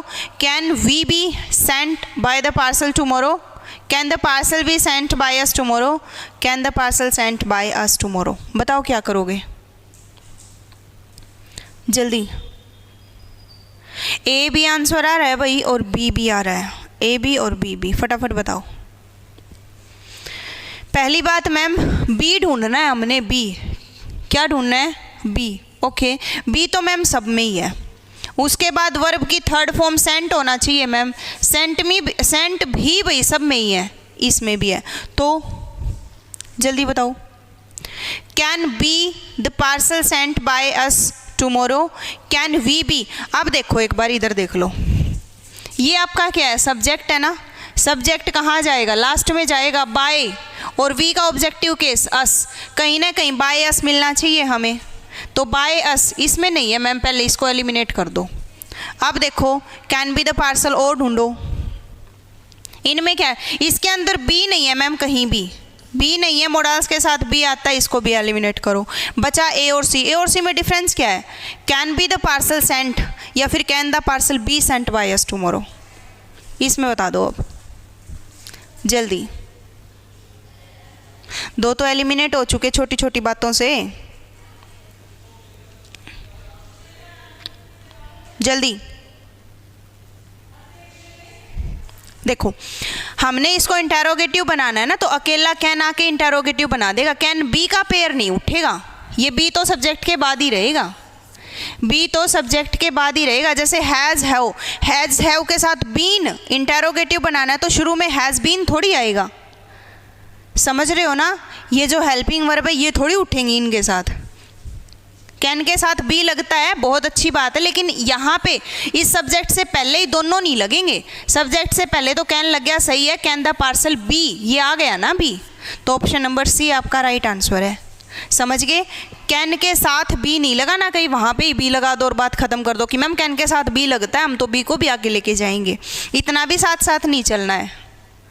B लगाना है बट वो कहाँ लगेगा उसकी जगह देख लेना आप लोग, सब्जेक्ट के बाद लगेगा। अब आप कहोगे सब्जेक्ट के बाद क्यों लगा मैम, इंटेरोगेटिव था। इंटेरोगेटिव का काम तो कैन ने कर दिया ना, कैन भी तो हेल्पिंग वर्ब है। मोडाल्स अगर आगे लग जाए, हाँ जी बिल्कुल जसबीर, मोडाल्स के साथ बी लगाना है तो ये लगा दिया ना बी, ये रहा बी, ये रहा बी। किस किस का सही था ये, किस किस का ये सही था, ये हो चुका हमारा। जब ये सारे क्वेश्चन हो, ये वाला इस टाइप का क्वेश्चन आ जाए तो कैसे करोगे भी बताओ। उसके बाद लास्ट में ना वकैब करेंगे थोड़ी देर। इस टाइप का क्वेश्चन जल्दी बताइए। Where were they playing the cricket match, where were they playing the cricket match. वैसे है ना इसमें कोई सोचने वाली बात नहीं है, हमारी पहले वाली ट्रिक ही काम कर जाएगी, पहले वाली ही ट्रिक काम कर जाएगी। गलत था से सॉरी, जिसका गलत था खुद को एक चांटा लगाओ खींच के, दोबारा गलत मत करना फिर। चलो देखो यहाँ देखिए प्लेइंग आया है आईएनजी, अगर आईएनजी हमें दिख जाए मैम हम बिना देखे बिना सोचे बीइंग लगा देते हैं। क्या लगा देते हैं, बीइंग। ढूंढ लो फिर, इसमें बीइंग नहीं है, eliminate eliminate eliminate, option number D में ही बीइंग है, तो डी आपका राइट आंसर है। पढ़ना ही नहीं था वेहर वर है या क्या है, कुछ है, कुछ नहीं पढ़ना था, हमने बीइंग देखा और हमारा क्वेश्चन सॉल्व हो गया, डी ऑप्शन। ठीक है चलिए, जिसका क्वेश्चन गलत होता रहे ना वो अपने अपने मुंह पे एक एक थप्पड़ लगाते चला करो। ये भी हो चुका, दे हैव डन, ये हो चुका। ये वाला इस टाइप का क्वेश्चन आ जाए तो भी, जो कि हमारे हु से स्टार्ट होते हैं, तो एक बात का ध्यान रखना, हु को आप लोग बाय हुम में चेंज करेंगे। किस में चेंज करेंगे, बाय हुम में। हु का हु मत रखना, बाय हुम में। और जो अपने हैं रूल्स वो तो हैं ही, फर्स्ट फॉर्म है तो इज एम आर में, सेकंड है तो वॉज वर में। ठीक है बताओ इसका answer. Who broke the wall painting, who broke the wall painting, जल्दी बताइए। मैंने बोला हु को किस में चेंज करेंगे, बाय हुम में।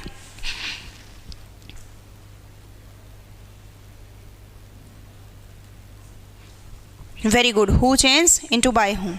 तो यहाँ पे बाय हुम है मैम, बात बन जाएगी। यहाँ बाय हु है, हटाओ इसको, बाय हु है, हु नहीं रखना, हुम में चेंज करना है। छोटा सा डिफरेंस है, ध्यान रखना, कहीं फ्लो में पेपर में ये कर दो। अब सब में बाय हुम है। और देखो ब्रोक है मैम, ब्रोक, ब्रोक कौन सी फॉर्म है? Second form. किस में जाएगी? वॉज वर्ब में। किस में जाएगी? वॉज वर्ब में जाएगी। Broke, broke ma'am second form है, वॉज वर्ब में जाएगी। वॉज वर्ब में जाएगी तो हैड आने का तो कोई मतलब ही नहीं है मैम, सी को भी एलिमिनेट करो। बचा ये by whom was the wall painting, same ही है ये तो, है ना, ए और डी सेम है दोनों, तो ये आपके राइट आंसर है। ए और डी आप लोगों का राइट आंसर है, ठीक है। चलें आगे, ए और डी, वेरी गुड। आगे चलते हैं हम लोग, ये हो चुका। ये वाला बताइए, इसका आंसर दो। You can see vast valley, valley is sloping into the distance. बताओ इसका आंसर बताओ, और 1 सेकंड में बता सकते हो, बताना चाहो तो जल्दी 1 सेकंड में बता सकते हो। बताइए बताइए, जल्दी बताओ।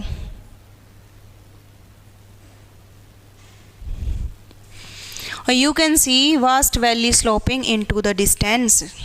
क्या आया इसमें मैम? मोडाल्स, हेल्पिंग वर्ब पे कंसंट्रेट करेंगे हम लोग। तो कैन आया मैम, कैन का कैन ही रखेंगे, और कैन के साथ किसका पेयर ढूंढेंगे? बी। किसका ढूंढेंगे? बी। तो कैन बी आएगा मैम। कैन बी आएगा तो मैम किस्मत तो बस ऐसी होनी चाहिए कि एक ही ऑप्शन में ऐसा दिखाई दे रहा है हमें कैन बी, और कहीं कैन बी है ही नहीं, तो ऑप्शन नंबर डी हमारा राइट आंसर है। हमने ना कोई ऑप्शन पढ़ा, ना हमने कोई सेंटेंस पढ़ा, ना हमने किसी चीज़ की हिंदी बनाई, डायरेक्ट अपना आंसर दे के आगे बढ़ते जाना है। समझ गए?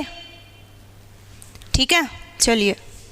और आज ना एक काम जरूर करना है आपने, क्लास ख़त्म होने के बाद आपने नेट गूगल सारे यूज़ करते हैं, वहाँ पे जाके वॉइस का MCQ टेस्ट एक ज़रूर देना है, कोई भी 20-30 नंबर का, और उसमें से फिर मेरे को ये बताना है आपके क्वेश्चन अटैम्प्ट हुए हैं या नहीं हुए। क्योंकि क्लास देखते टाइम तो सबको लगता है कि हमारे समझ में आ गया, बट जब खुद करके देखते हैं ना तब पता चलता है।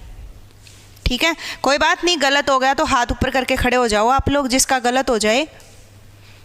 लड़के या मुर्गा बन जाओ, लड़की या मुर्गियाँ बन जाओ। चलो देखो ये तो हो चुका। ये बताओ भाई, बताओ ये इसका आंसर दीजिए। Who at the last pastry? जल्दी बताओ स्पीड के साथ। हु आया है ना, तो बाय हुम में जाएगा मैम। किस में जाएगा? बाय हुम में मैम। इसमें तो बाय हुम नहीं है, हटाओ इसको। इसमें भी बाय हुम नहीं है, हटाओ इसको। बचे ये दो, तो दो में बताओ क्या आएगा, कौन सा राइट आंसर है? जल्दी, कौन सा राइट आंसर है? क्या बोलोगे? 8 आया मैम। 8 कौन सी फॉर्म है भाई? 8 कौन सी फॉर्म है? आप लोग क्या बोलेंगे ma'am? Second form. Second form है तो किस में जाएगा? वॉज वर्ब में। किस में जाएगा? वॉज वर्ब में। तो मैम हैज़ का क्या काम है? कोई काम नहीं है, इसको हटा दो ना फिर। तो क्या आ जाएगा राइट आंसर? ए।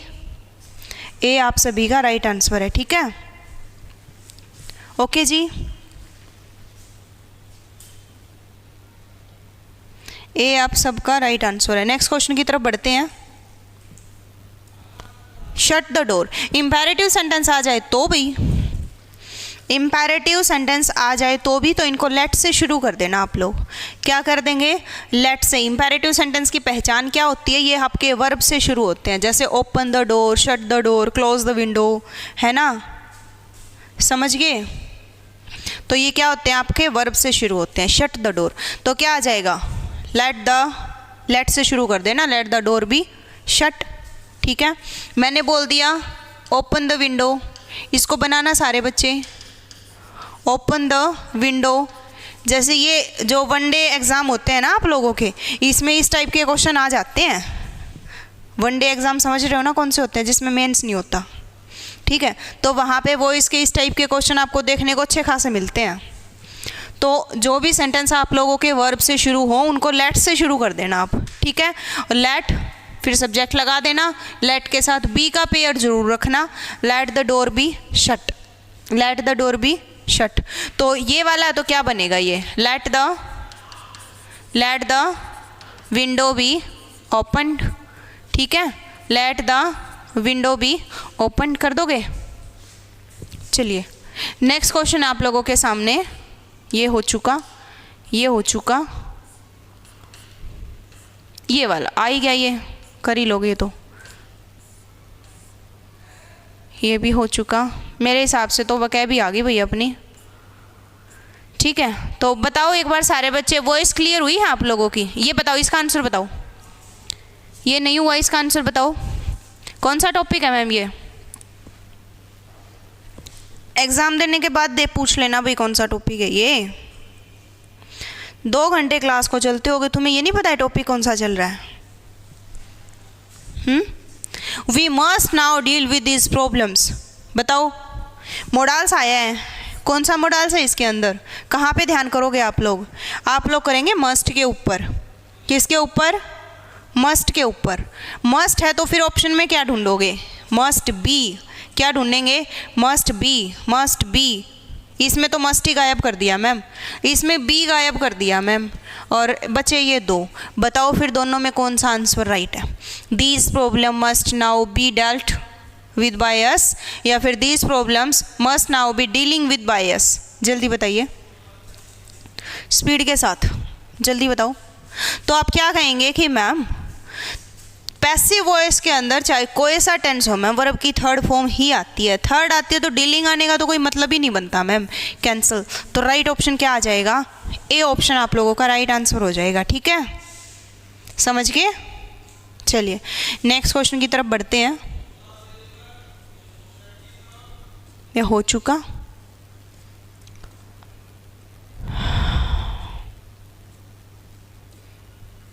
ये नरेशन आ गई।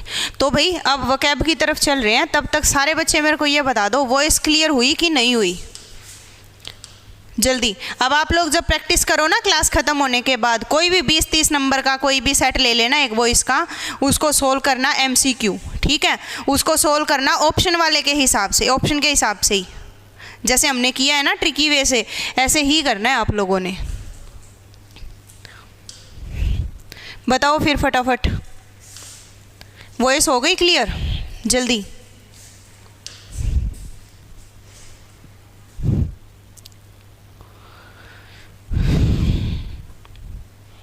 ईडियम्स की तरफ बढ़ रहे हैं फिर हम लोग, है ना?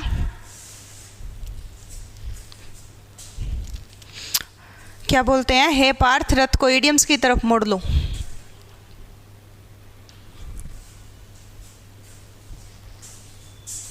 लेट वाले में कुछ भी नहीं है पम्मी, लेट से सेंटेंस को शुरू करके फिर सब्जेक्ट उठा लेना, बी जरूर लगा देना, बी को मत भूल जाना, ओके, बी को मत भूल जाना आप लोग। देखिए भाई ये ईडियम्स है, जो भी अपना वकैब सेशन है ना, ये हम थोड़ा थोड़ा करते चलेंगे। अच्छा मेरी याद भी आ रही थी आप लोगों को? हाँ वेरी गुड। देखिए क्योंकि वकैब है ना बहुत ज़्यादा है, हम लोग थोड़ा थोड़ा करते चलेंगे, आराम से कब कवर हो जाएगी पता भी नहीं चलेगा, ठीक है। तो देखो भाई फर्स्ट ईडियम है आप लोगों का, और इमेजिन करके, मैं आपको याद करने के लिए नहीं बोल रही कि आपने कुछ भी याद करना है, याद नहीं करना, कुछ भी याद नहीं करना, सिर्फ और सिर्फ देखते जाना है, समझते, माइंड में एक इमेज बना के चलते जाना है बस, ओके, माइंड में एक इमेज बना के करते जाना है। क्लास 2 बजे तक भाई। अब बैड हेयर डे, अब देखो यहाँ पे मान लो ये ईडियम आपके सामने आ गया, बैड हेयर डे।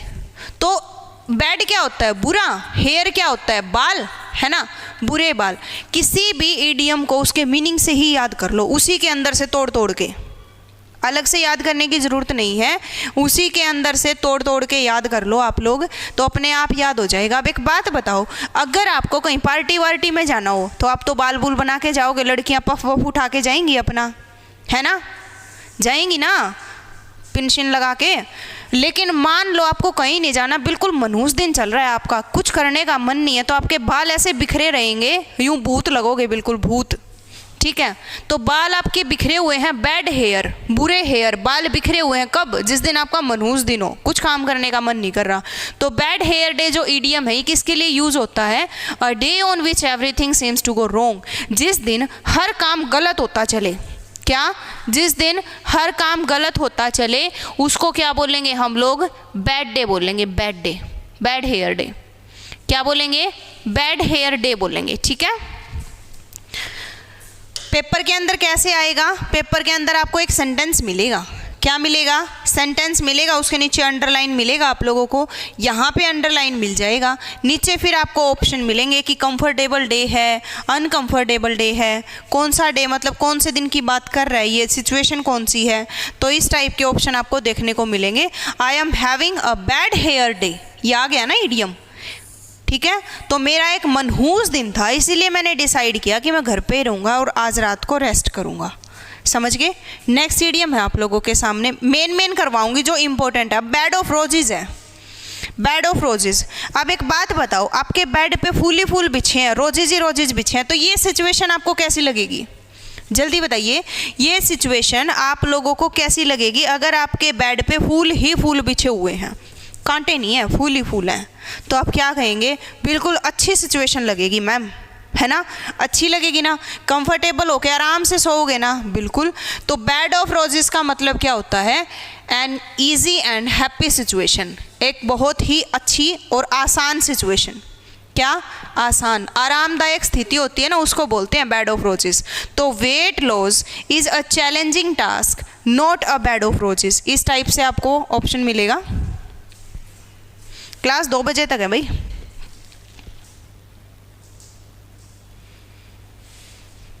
ठीक है, तो यहाँ पे आपको क्या मिलेगा? सेंटेंस मिलेगा पेपर में और इसके नीचे आपको अंडरलाइन मिलेगा इसके नीचे कि भाई इसका मीनिंग बता दो, बेड ऑफ रोजेस क्या होता है। तो बेड ऑफ रोजेस का मतलब होता है आरामदायक स्थिति। समझ गए? ओके, चलिए नेक्स्ट क्वेश्चन आप लोगों के सामने। अ बी हाइव, मोस्टली एग्जाम में देखने को मिला ये इडियम्स। ठीक है, एक बार तो मेरे सामने भी आया था, तो इसको अच्छे से रिलेट कर लेना, अच्छे से याद कर लेना। बी हाइव, बी क्या होती है भाई? बी, बी क्या होती है? आप लोग क्या बोलेंगे? बी होती है मैम मधुमक्खी। क्या होती है? मधुमक्खी।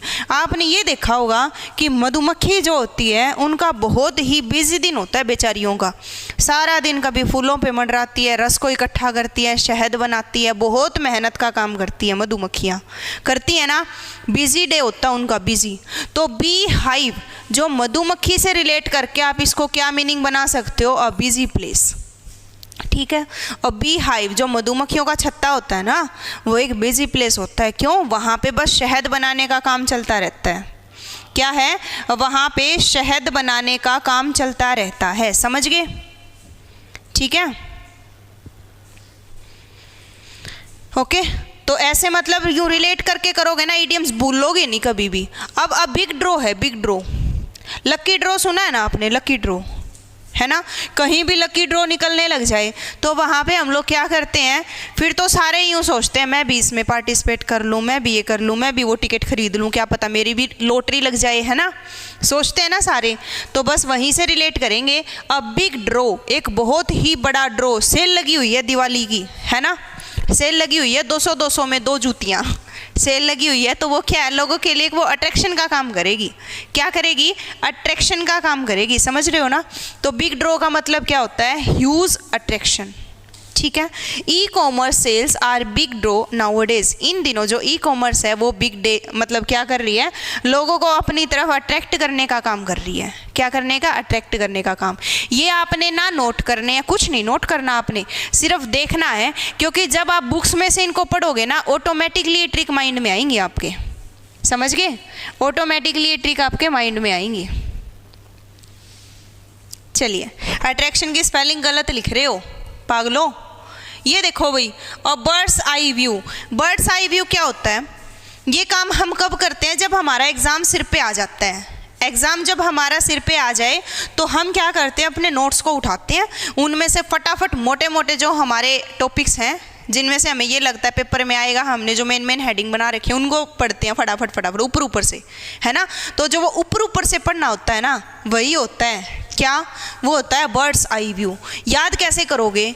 बर्ड्स पक्षी, आई व्यू ऊपर बैठा पक्षी। अब ये पक्षी बैठा है यहाँ पे, ये ऊपर से देखो, क्या ये छोटी छोटी चीज़ नोट कर लेगा? हाँ, ये ऊपर से देख रहा है बस ऐसे। सरसरी नज़र मारना, है ना? सरसरी निगाह मारना। ठीक है जी। तो सरसरी नज़र मारना क्या होता है आप लोगों का, वो होता है बर्ड्स आई व्यू, ऊंचाई से विस्तृत दृश्य को देखना। समझ गए?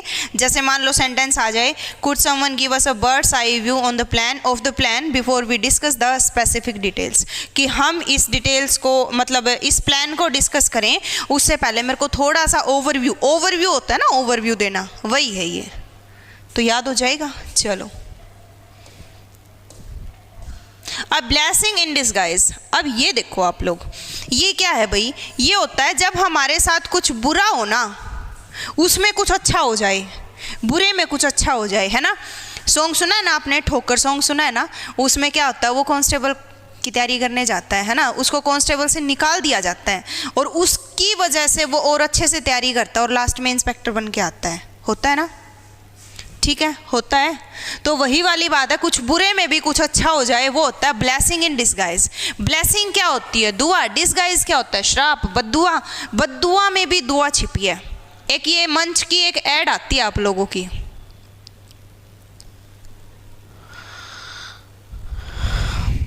पेपर में दीपिका इस तरीके से आते हैं, पेपर में ये सेंटेंस आएगा आप लोगों का, यहाँ पे आपको अंडरलाइन मिलेगी, यहाँ पे जो भी मतलब ईडियम्स है उसके नीचे अंडरलाइन मिलेंगी। 4 ऑप्शन मिलेंगे कि भाई इसका मीनिंग क्या है, ठीक है, इनका मीनिंग क्या है, इस टाइप का आपको पेपर में देखने को मिलेगा। तो ये है बद्दुआ के अंदर भी दुआ। अब इसके अंदर क्या है, ये औरत बैठी है, मंच वाली ऐड सब नहीं देखी है मेरे हिसाब से, 5 स्टार वाली ऐड देखी है ना। इसके अंदर क्या है, ये औरत यहाँ पे बैठी होती है, फिर इसका पर्स वर्स लाठी नीचे गिर जाती है, ये लड़का खड़ा खड़ा मंच खाता रहता है, ये बेचारी खुद लेने आती है, इसको कोसती हुई कि देख मदद नहीं कर रहा, हेल्प नहीं कर रहा। इतनी देर में इसके पीछे से ऊपर से कुछ गिर जाता है, मतलब ये मरने से बच जाती है ना। तो वही बात है, था तो ये बुरा कि इसकी हेल्प नहीं कर रहा था, बट हो गया अच्छा कि शुक्र है हेल्प नहीं करी, तो ये खुद उठ के आ गई। तो वही वाली बात है, कोविड-19 was a blessing in disguise for many people. कोविड-19 का जो दौर था वो वैसे तो बहुत बुरा दौर था, है ना, लेकिन ऑनलाइन चीज़ों के लिए वो बहुत ही अच्छा साबित हुआ। बहुत सारे लोगों के लिए कोविड-19 बहुत ही लक्की साबित हुआ है कि शुक्र है कोविड आ गया तो हमारा ये काम चल गया। वही वाली बात है। तो उसने भी क्या काम किया, श्राप के अंदर भी दुआ का काम किया। अब ये देखो भाई, blue eyed boy, blue eyed boy, एक तो ब्लू आइड बॉय होता है, एक होता है एप्पल ऑफ आई, है ना, एप्पल ऑफ आई, दोनों का सेम मीनिंग है आप लोगों का, एप्पल ऑफ आई, इसका भी सेम मीनिंग है। अब ब्लू आइड बॉय भी है। आप ये नहीं बोलते हो कि तू तो मेरा है ना जिगर का छल्ला है, बोलते हो ना जिगर का छल्ला, वही वाला है ये, जिगर का छल्ला ही है ये, आंखों का तारा, ब्लू आइड। अब देखो, नीली आंखें, नीली आंखों वाला लड़का, एक नीली आंखों वाला लड़का, तो कितना प्यारा लगेगा ना, नीली आंखों वाला लड़का सबका फेवरेट लगेगा, है ना। ये बच्चा देख लो भाई, किसका मेरे को नहीं पता, जिसका यहाँ से ले जाना, ठीक है। ब्लू आइड बॉयज़ क्या होता है, नीली आंखों वाला लड़का। नीली आंखों वाला लड़का मतलब वो सबको प्यारा लगेगा, सबको फेवरेट लगेगा, वो सबका फेवरेट बनेगा। तो बस वहीं से एक होता है एप्पल ऑफ आई। अब है ना, कोई मान लो किसी को ये नहीं बोलना अब आपने कि हाय तू तो मेरे जिगर का छल्ला है, ऐसे नहीं बोलना। आपने बोलना तू मेरे आँखों का एप्पल है। क्या है, तू मेरे आँखों का एप्पल है। एप्पल का मतलब मेरे को तू बहुत प्यारा है, ठीक है, तू मेरी आंखों का एप्पल है। याद कर लेना इसको, ये पेपर में आता है कई बार, apple of eye. Blue eyed इतना नहीं आता, बट एप्पल ऑफ आई बहुत बार आता है। तो तू मेरे आंखों का एप्पल है, इसका मतलब तू मुझे बहुत प्यारा है। समझ गए? समझ आ रहे हैं या नहीं आ रहे? जल्दी बताओ एक बार सारे बच्चे फटाफट से, आपको ईडियम समझ में आ रहे हैं या नहीं आ रहे? जल्दी बताइए भाई, स्पीड के साथ।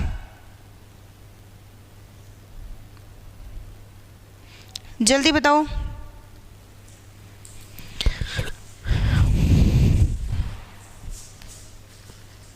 स्टार ऑफ आई, हाँ स्टार ऑफ आई लगा लो, एप्पल ऑफ आई लगा लो, ठीक है। चलिए, तो यहाँ पे क्या हो जाएगा, एवरीवन नोज, हर कोई जानता है, Rohit is teacher's blue eyed boy. जो रोहित है वो टीचर का फेवरेट है। नेक्स्ट पे चलते हैं। अब बोल्ट फ्रॉम द ब्लू, ये तो एग्जाम में मोस्टली देखने को मिलता है। ये वाला इडियम्स जो है एग्जाम में आता ही आता है, तो इसको थोड़ा सा अच्छे से समझ लेना।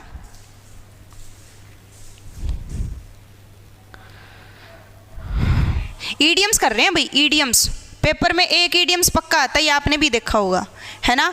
और वकैब का सेशन ऐसा है, वकैब के अंदर हम लोग ईडियम्स और वन वर्ड सब्स्टिट्यूशन ये तो हम याद कर सकते हैं। एंटोनियम सिनोनियम्स तो चलो हमारी किस्मत की बात होती है, क्या आ जाए पेपर में पता नहीं, आने को तो क्या पता गुड बैड आ जाए, है ना, इतना आसान भी आ जाए, ना आने को क्या पता कोई ऐसा वर्ड आ जाए जो कभी देखा ही ना हो। लेकिन ईडियम्स और वन वर्ड सब्स्टिट्यूशन ये हमारे हाथ में है, तो हम इनको याद कर सकते हैं। ठीक है जी, ओके। तो बोल्ट फ्रॉम द ब्लू कैसे रिलेट करोगे, ये ब्लू है ना, ब्लू ब्लू आते ही माइंड में पिक्चर आनी चाहिए, ब्लू नीला, नीला क्या होता है, नीला नीला आसमान होता है, क्या होता है, नीला आसमान। पार्क में बैठे हो आप आराम से, ठीक है, पार्क में बैठे हो और एकदम से bolt from the blue, blue होता है आसमान, आसमान से एक बोल्ट आके आपके सिर पे लग गया, बोल्ट मतलब ये नट, ठीक है, आसमान से एक बोल्ट आके आपके सिर पे लग गया, तो ये आपको अच्छा लगेगा या बुरा लगेगा, पहले ये बताओ। सीईटी में आएगा, बिल्कुल आएगा, क्यों नहीं आएगा, सीईटी में ईडियम्स नहीं आते, आते हैं, पिछली बार आया था, कौन सा ग्रुप डी में आया था मेरे ख्याल से, एलिफेंट वाला था, कौन सा था, ठीक है, ईडियम्स आते हैं भाई, आते क्यों नहीं। वोकैब इंग्लिश आएगी तो ईडियम जरूर आएगा, इस बात का हमेशा ध्यान रखना, अगर पेपर में इंग्लिश आ रही है तो ईडियम्स पक्का आएगा। अब bolt from the blue, blue होता है नीला, नीला होता है आसमान, आसमान में से बोल्ट आके आपके सिर पे गिर गया, तो ये आपके लिए क्या है, बुरा होगा, ये ट्रेड है ना, बुरा होगा ये आपके लिए, एकदम से डिजास्टर का काम करेगा, अनफैमिलियर सिचुएशन होएगी, ये अनकंफर्टेबल जोन में चले जाओगे आप, है ना, ओके। तो समथिंग अनएक्सपेक्टेड, और एक बात और याद रखना, पेपर में ऑप्शन वाला क्या करेगा, अनएक्सपेक्टेड तो दे देगा, साथ में प्लीजेंट दे देगा, प्लीजेंट, बट ये नेगेटिव ईडियम है, नेगेटिव है ये। कई बार तो ऐसा भी होता है ना, अनएक्सपेक्टेड चीज़ हो जाए, जो मतलब मान लो आपने सोचा ना हो कि आपका पेपर क्लियर हो जाएगा, बट वो हो जाए, है ना, वो तो है अच्छी बात, क्या है वो, अच्छी बात है, उसके लिए आप ये यूज़ नहीं करोगे, ये है उल्टा, नेगेटिव मीनिंग है ये, समथिंग अनएक्सपेक्टेड एंड अनप्लीजेंट, दुखदायक चीज़ है ये। A complete surprise, a sudden calamity, कोई विपदा आ जाए, एकदम से सुनामी आ जाए, है ना, तो ये सारे क्या हैं आप लोगों के। अ बोल्ट फ्रॉम द ब्लू है, डबल स्टार लगा लो, पेपर में आता है भाई, आ जाए तो मेरे को मत बोलना कि मैम आपने करवाया नहीं, ठीक है। क्या सुनना है भाई, सुमन बोलो भाई। एस्टेट में आएगा भाई, बिल्कुल आएंगे, एस्टेट में इंग्लिश आती क्यों नहीं, और इंग्लिश आएगी तो ईडियम्स पक्का आएगा। The news of his friend's death came to him as a bolt from the blue, जो उसके फ्रेंड की डेथ की न्यूज़ थी ना, उसने उसके ऊपर बोल्ट फ्रॉम द ब्लू का काम किया, इसका मतलब एकदम से शोक में चला गया वो, है ना। चलिए, कैलेमिटी होता भाई विपदा, आपदा, आपदा। A bone of contention, a bone of contention, एक तो होता है बोन ऑफ कंटेंशन, एक होता है एप्पल ऑफ डिस्कॉर्ड। क्या होता है, एप्पल ऑफ डिस्कॉर्ड, समझ रहे हो, बोन ऑफ कंटेंशन और एप्पल ऑफ डिस्कॉर्ड, दोनों का सेम मीनिंग है, दोनों का सेम मीनिंग है। क्या मीनिंग है दोनों का, मुहावरे होते हैं भाई, ओके, मुहावरे।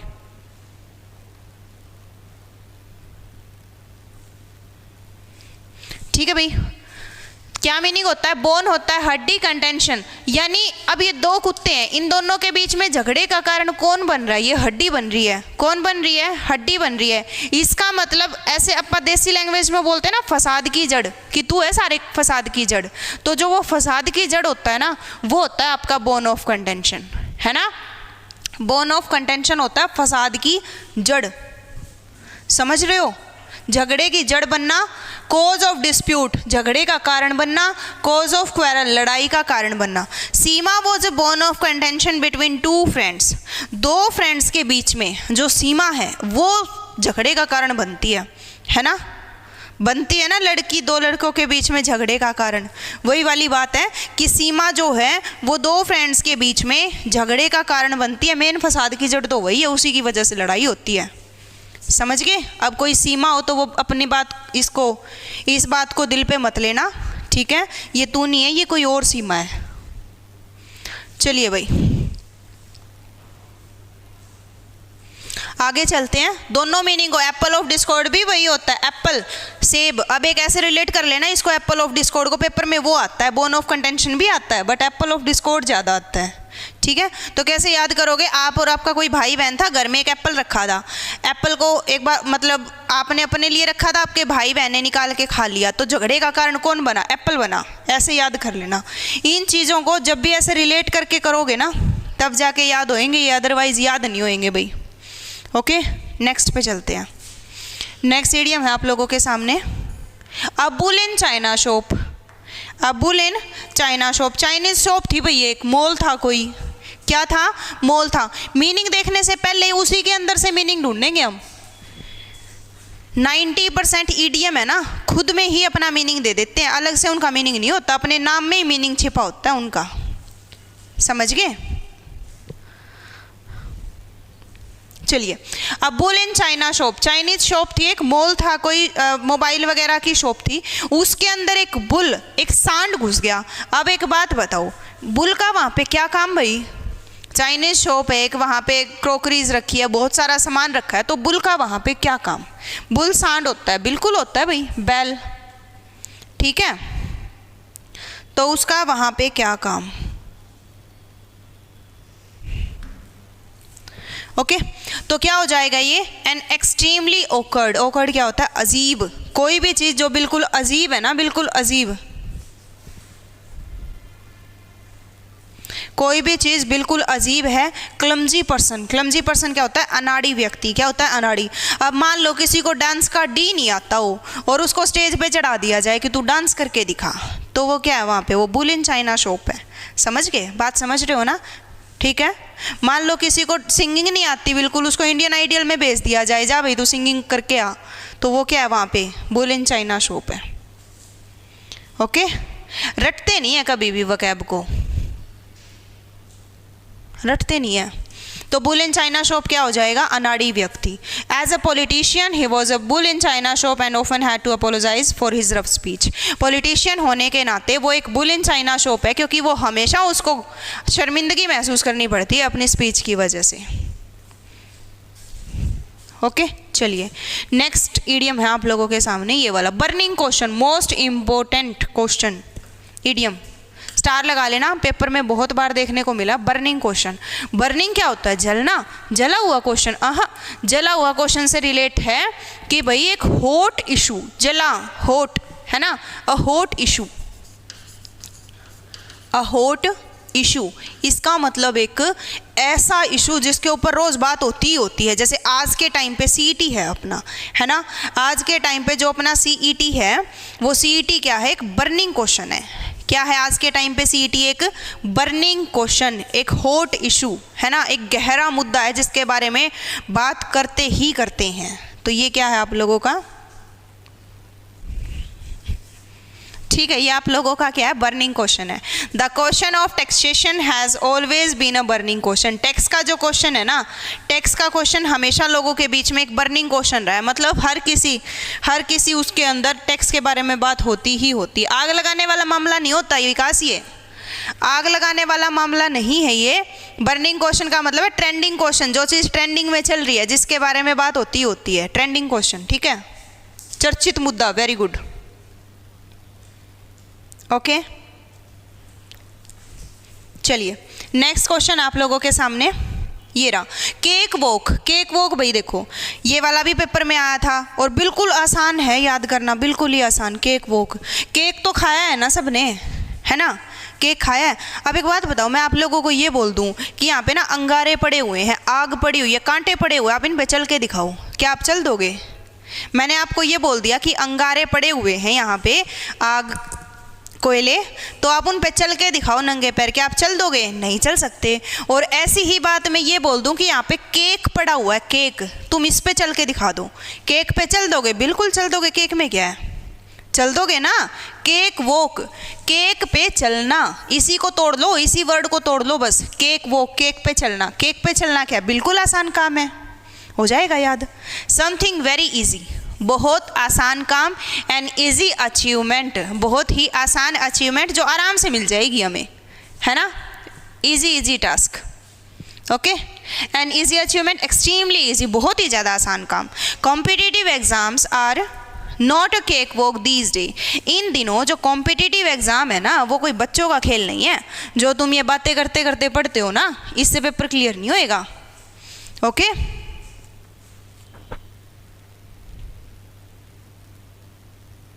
सेंटेंस बनाना नहीं आता शीतल, पेपर में सेंटेंस बनाना नहीं आता।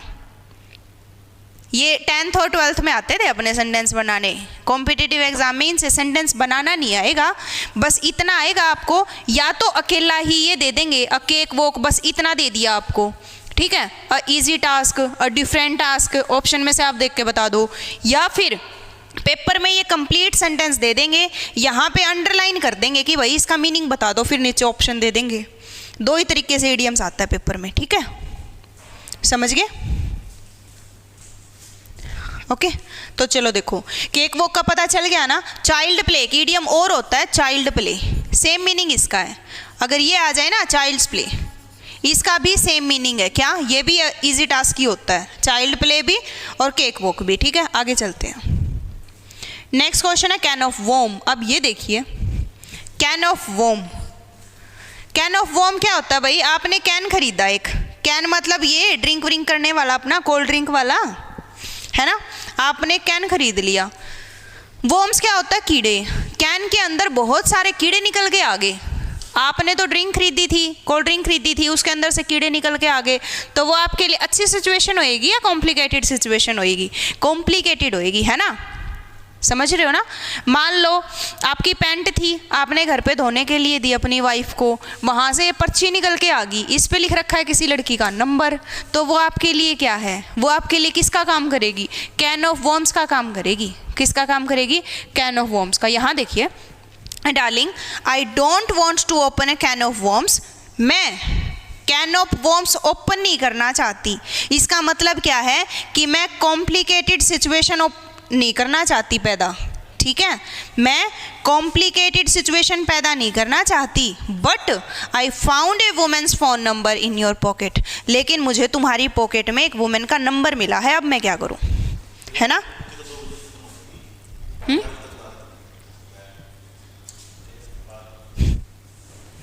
ठीक है भाई, तो ये क्या हो जाएगा? ये एक कैन ऑफ वॉर्म है, ये आपकी जटिल परिस्थिति, कॉम्प्लिकेटेड सिचुएशन है ये आपकी, समझ गए? अच्छा होगा ना, बहुत अच्छा होगा। चलिए तो आगे चलते हैं। कैन ऑफ वॉर्म इंपॉर्टेंट है, मजाक में मत लेना, सीरियसली याद कर लेना इसको, और मेरे हिसाब से अब तो आप भूलोगे नहीं ये। चलिए आगे देखते हैं। कैरेट एंड स्टिक अप्रोच, ये भी इंपॉर्टेंट है। जितने भी इडियम है ना भाई, सारे प्रीवियस ईयर के तो हैं ही, वहीं से उठा रखे हैं, है ना, पेपर में तो आए हैं ये कभी ना कभी, और आए हैं तो आप वाले में भी आ सकते हैं बिल्कुल। A carrot and stick approach, carrot and stick approach. Carrot क्या होता है? गाजर। स्टिक क्या होता है? छड़ी। अब एक गधा है, गधा, उसके आगे तो गाजर लटका रखी है, वो तो है अच्छी बात, गाजर को देख के वो आगे बढ़ता जाएगा, और पीछे से उसको छड़ी मार रहे हैं। क्या कर रहे हैं? पीछे से उसको छड़ी मार रहे हैं, तो इसको बोलते हैं carrot approach, carrot and stick approach. इसका मतलब किसी भी काम को चाहे प्यार से चाहे मार से, है ना, शाम दाम दंड भेद, प्यार से करो या मार से करो, ठीक है जी। तो वही वाली बात है, कैरेट है, कैरेट खिला के तो इसको प्यार से आगे बढ़ा रहा है, पीछे से स्टिक मार रहा है, इसका मतलब प्यार से या मार से, शाम दाम दंड भेद। रिवॉर्ड्स दो उसको, इनाम दो, या फिर उसको पनिशमेंट दो, मतलब कैसे भी करके उसका बिहेव चेंज करना है आपने, या तो रिवॉर्ड करके दो या पनिशमेंट करके दो। ओके चलिए नेक्स्ट है अ चेंज ऑफ हार्ट। अब देखिए भाई, चेंज ऑफ हार्ट, जितने भी हार्ट से रिलेटेड इडियम्स है ना, सारे अभी करेंगे हम लोग। हार्ट से रिलेटेड इडियम्स हैं, सारे के सारे अभी करेंगे, और बहुत बार ये सारे इडियम्स हैं हार्ट से related. A change of heart, एक बात बताओ, अभी आपने क्या किया, प्लान किया कि भाई मैं तो है ना कल सुबह 4 बजे उठ के पढ़ूंगा, है ना, 4 बजे का अलार्म भरा आपने, बट आप उठे नहीं। फिर बाद में आपकी मम्मी ने पूछा तो क्यों नहीं उठा भाई, फिर आपने बोला कि मैंने ना मन बदल दिया, अब मैं सुबह नहीं मैं शाम को पढ़ा करूँगा, है ना, मन बदल दिया, चेंज ऑफ हार्ट, मन बदल दिया। इसका मतलब क्या? विचार में बदलाव हो गया। आसान था ना ये, तो बिल्कुल ही आसान था। पहले तो एक बार सारे बच्चे मेरे को ये बता दो कि ये विजिबल है क्या?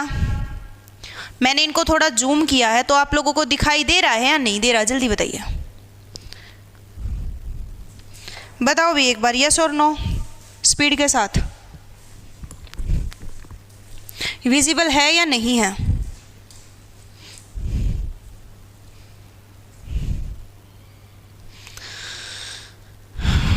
चेंज इन ऑप्शन नहीं, चेंज इन ओपिनियन, ओपिनियन में चेंज आना। बताओ भी, क्योंकि यहाँ पे ये जूम है, वो ब्लर है थोड़ा सा, आप लोगों को क्लियर दिखाई दे रहा है क्या?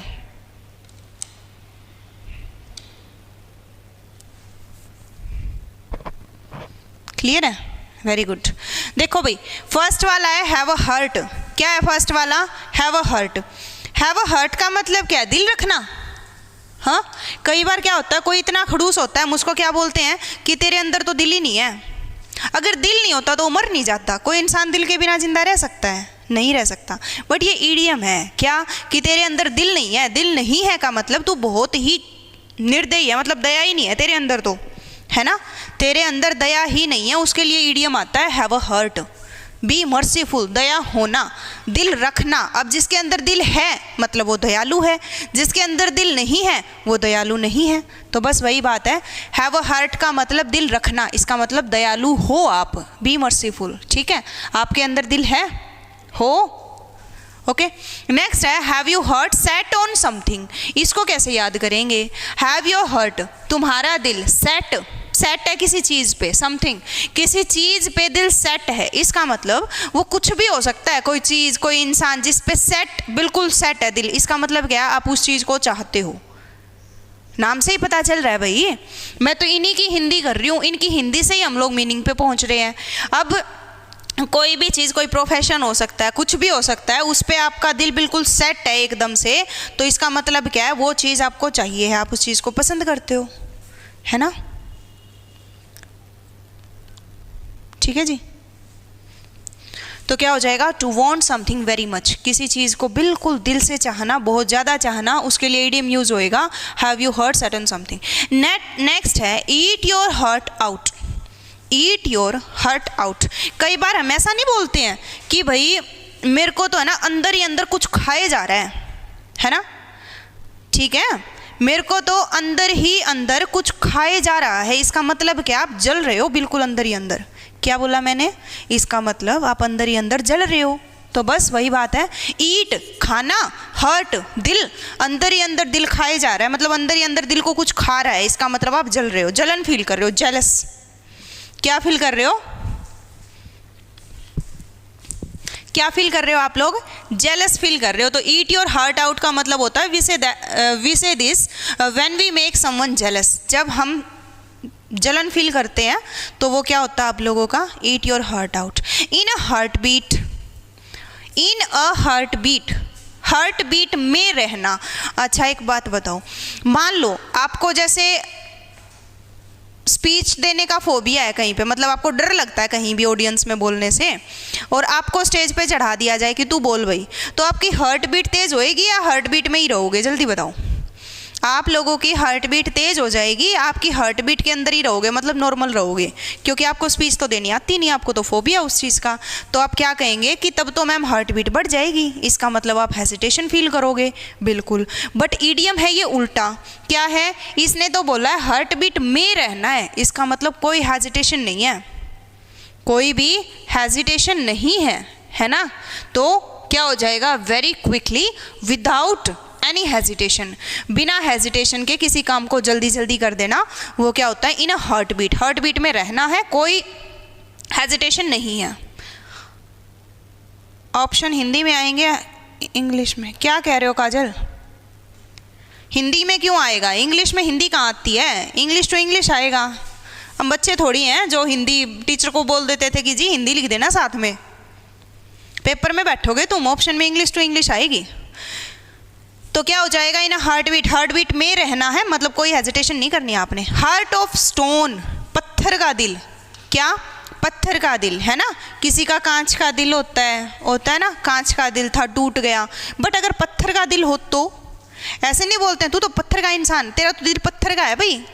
पत्थर का होने का मतलब है तेरे अंदर कोई फीलिंग्स नहीं है। क्या? तेरे अंदर कोई फीलिंग्स नहीं है, no feelings, a heart of stone का मतलब पत्थर का दिल होना, इसका मतलब कोई फीलिंग्स नहीं है, ठीक है। Lose one hearts to, lose one hearts to, किसी का दिल गुम हो जाए, क्या बोला मैंने, किसी का दिल गुम हो जाए, दिल चोरी हो जाए तो क्या होता है, किसी का दिल चोरी हो जाए, लॉस चोरी हो जाना, गुम हो जाना, वंस हर्ट टू दिल गुम हो गया तो भाई फिर मर नहीं जाएंगे अपा, अगर दिल ही चला गया तो, अगर दिल ही निकल के चला गया शरीर से तो मर जाएंगे, बिना दिल के शरीर इंसान जिंदा कैसे रह सकता है। लेकिन ये इडियम है ना, तो किसी का दिल चोरी हो गया इसका मतलब उसको प्यार हो गया, फॉल इन लव, क्या हो जाएगा, फॉल इन लव, ठीक है भाई। आगे चलो, नेक्स्ट आप लोगों के सामने क्रॉस माई हर्ट, क्या है, cross my hurt, cross my hurt, cross लगा दो हर्ट पे, इसका मतलब दिल चीर के दिखा दो, दिल चीर के देख तेरा ही नाम होगा, है ना, होता है ना, दिल चीर के देख तेरा ही नाम होगा, इसका मतलब आप वो ये कह रहे हो कि तू मान ले, मेरा विश्वास कर ले, मैं सच बोल रहा हूँ, अब दिल चीर के दिखाऊं क्या, अगर आप दिल चीर के दिखा दोगे इसका मतलब क्या आप सच बोल रहे हो, क्या बोला मैंने, अगर आप दिल चीर के दिखा दोगे इसका मतलब आप सच बोल रहे हो, तो वही है क्रॉस माई हर्ट, दिल पे क्रॉस लगा के चीर दिया उसको, तो इसका मतलब टेल द ट्रूथ, सच बताना, ऐसे याद कर लो भाई, ठीक है। ओके जी,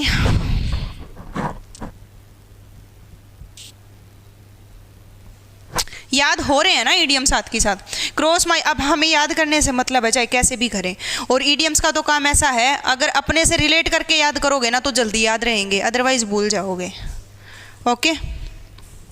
तो क्या होता है cross my heart, tell the truth, Hanuman ji ने दिल चीर के दिखाया था ना, हनुमान जी की बातों पे विश्वास नहीं किया था किसी ने, तो उन्होंने दिल चीर के दिखाया था कि मेरे अंदर राम सीता है ना, तो वही वाली बात है, उन्होंने सच बोला था फिर। चलिए भाई, झूठ तो वैसे ही बोलते हो, है ना। हार्ट एंड सोल, दिलो जान से किसी चीज़ को चाहना, हार्ट दिल, सोल आत्मा, दिल और आत्मा से किसी चीज़ को चाहना, इसका मतलब दिलो जान से,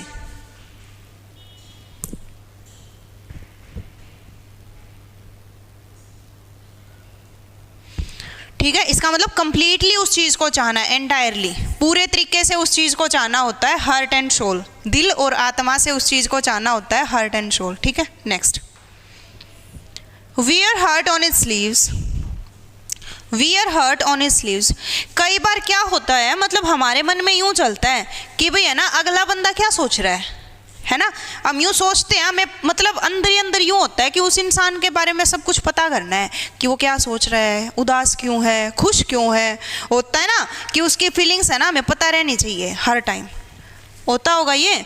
तो इसका मतलब क्या है, वो दिल को स्लीव्स पे निकाल के रखेगा कि ले भाई, ऐसे निकाल के घूमेगा वो कि ले तेरे को पता चलता रहेगा कि मैं क्या सोच रहा हूँ, है ना। तो wears heart on his sleeves, heart को हम मतलब ऐसे हाथ में रखना, अपने बाजुओं में पहने रखना, इस टाइप का कि always let's feeling be known, हमेशा ये जानने के लिए रहना कि भाई अगला बंदा सोच क्या रहा है, फीलिंग्स पता करते रहना। नेक्स्ट है ब्रोकन हर्ट, दिल टूट गया भाई आपका, अब बताओ क्या हो गया, ब्रोकन हर्ट, ब्रोकन टूट गया, दिल टूट गया, इसका मतलब प्यार गुम हो गया आपका, है ना। नेक्स्ट है नॉन बाय हर्ट, किसी को दिल से जानना, किसी को दिल से जानेंगे तो फिर वो मेमोरी बन के रह जाएगा, है ना, हमेशा उसी की याद आएगी। नो बाय हर्ट, मेमोराइज, उसको याद करते रहना हमेशा, नो बाय हर्ट। तो ये काम आप लोग ईडियम्स के साथ करेंगे, जो ये नो बाय हर्ट वाला ईडियम है ना, ये आज आप लोगों का ईडियम्स के साथ है। तो आप लोगों ने अब क्या करना है, एक तो ईडियम्स यहाँ तक हर्ट वाले सारे हो चुके हैं आप लोगों के, ठीक है, हर्ट वाले सारे हो चुके हैं, फटाफट देख लो एक बार। हैव अ हर्ट, दिल रखना मतलब दया होना, ओके। उसके बाद है have you heart set on something, किसी चीज़ पे दिल आ जाना मतलब उस चीज़ को चाहना। उसके बाद है ईट योर हार्ट आउट, दिल ही दिल में जलना, जेलसी फील करना। उसके बाद है हार्ट बीट में रहना, बिना हेजिटेशन के काम को करना। उसके बाद हार्ट ऑफ स्टोन, पत्थर का दिल, कोई फीलिंग नहीं है आपके अंदर। लॉस वन हर्ट टू, किसी का दिल चोरी हो जाना, इसका मतलब fall in love. Cross my hurt, दिल चीर के दिखाना, सच बताना। हार्ट एंड सोल, दिल आत्मा से किसी काम को करना, किसी काम को करना तो कंप्लीटली तरीके से, पूरे तरीके से उस काम को करना। वियर हार्ट ऑन स्लीव्स, हाथ दिल को हथेली पे रखना, मतलब अपनी फीलिंग्स को बताना। ब्रोकन हार्ट, दिल टूट जाना, प्यार गुम हो जाना। नो बाय हार्ट, किसी को दिल से जानना, मतलब कि उसको याद करते रहना। तो ये आप लोगों के इडियम्स थे। और क्लास आज लोग की कैसी लगी आप लोगों को ये ज़रूर बताना क्लास ख़त्म होने के बाद, लास्ट में कमेंट ज़रूर करना। और कल हम कौन सा टॉपिक करेंगे वो भी बता देना। और जितने भी इडियम्स हुए हैं सारे के सारे एक बार रिवाइज ज़रूर कर लेना। मेरे हिसाब से तो रिवाइज की ज़रूरत है नहीं, बट रिवीजन करना पड़ेगा, है ना, क्योंकि अब तो आप लोगों को लग रहा है कि ये याद हो गई, बट अगर रिवाइज नहीं करोगे ना तो भूल जाओगे। तो क्लास कैसी लगी बताना ज़रूर। कल मिलेंगे हम लोग, तब तक के लिए टेक केयर, बाय।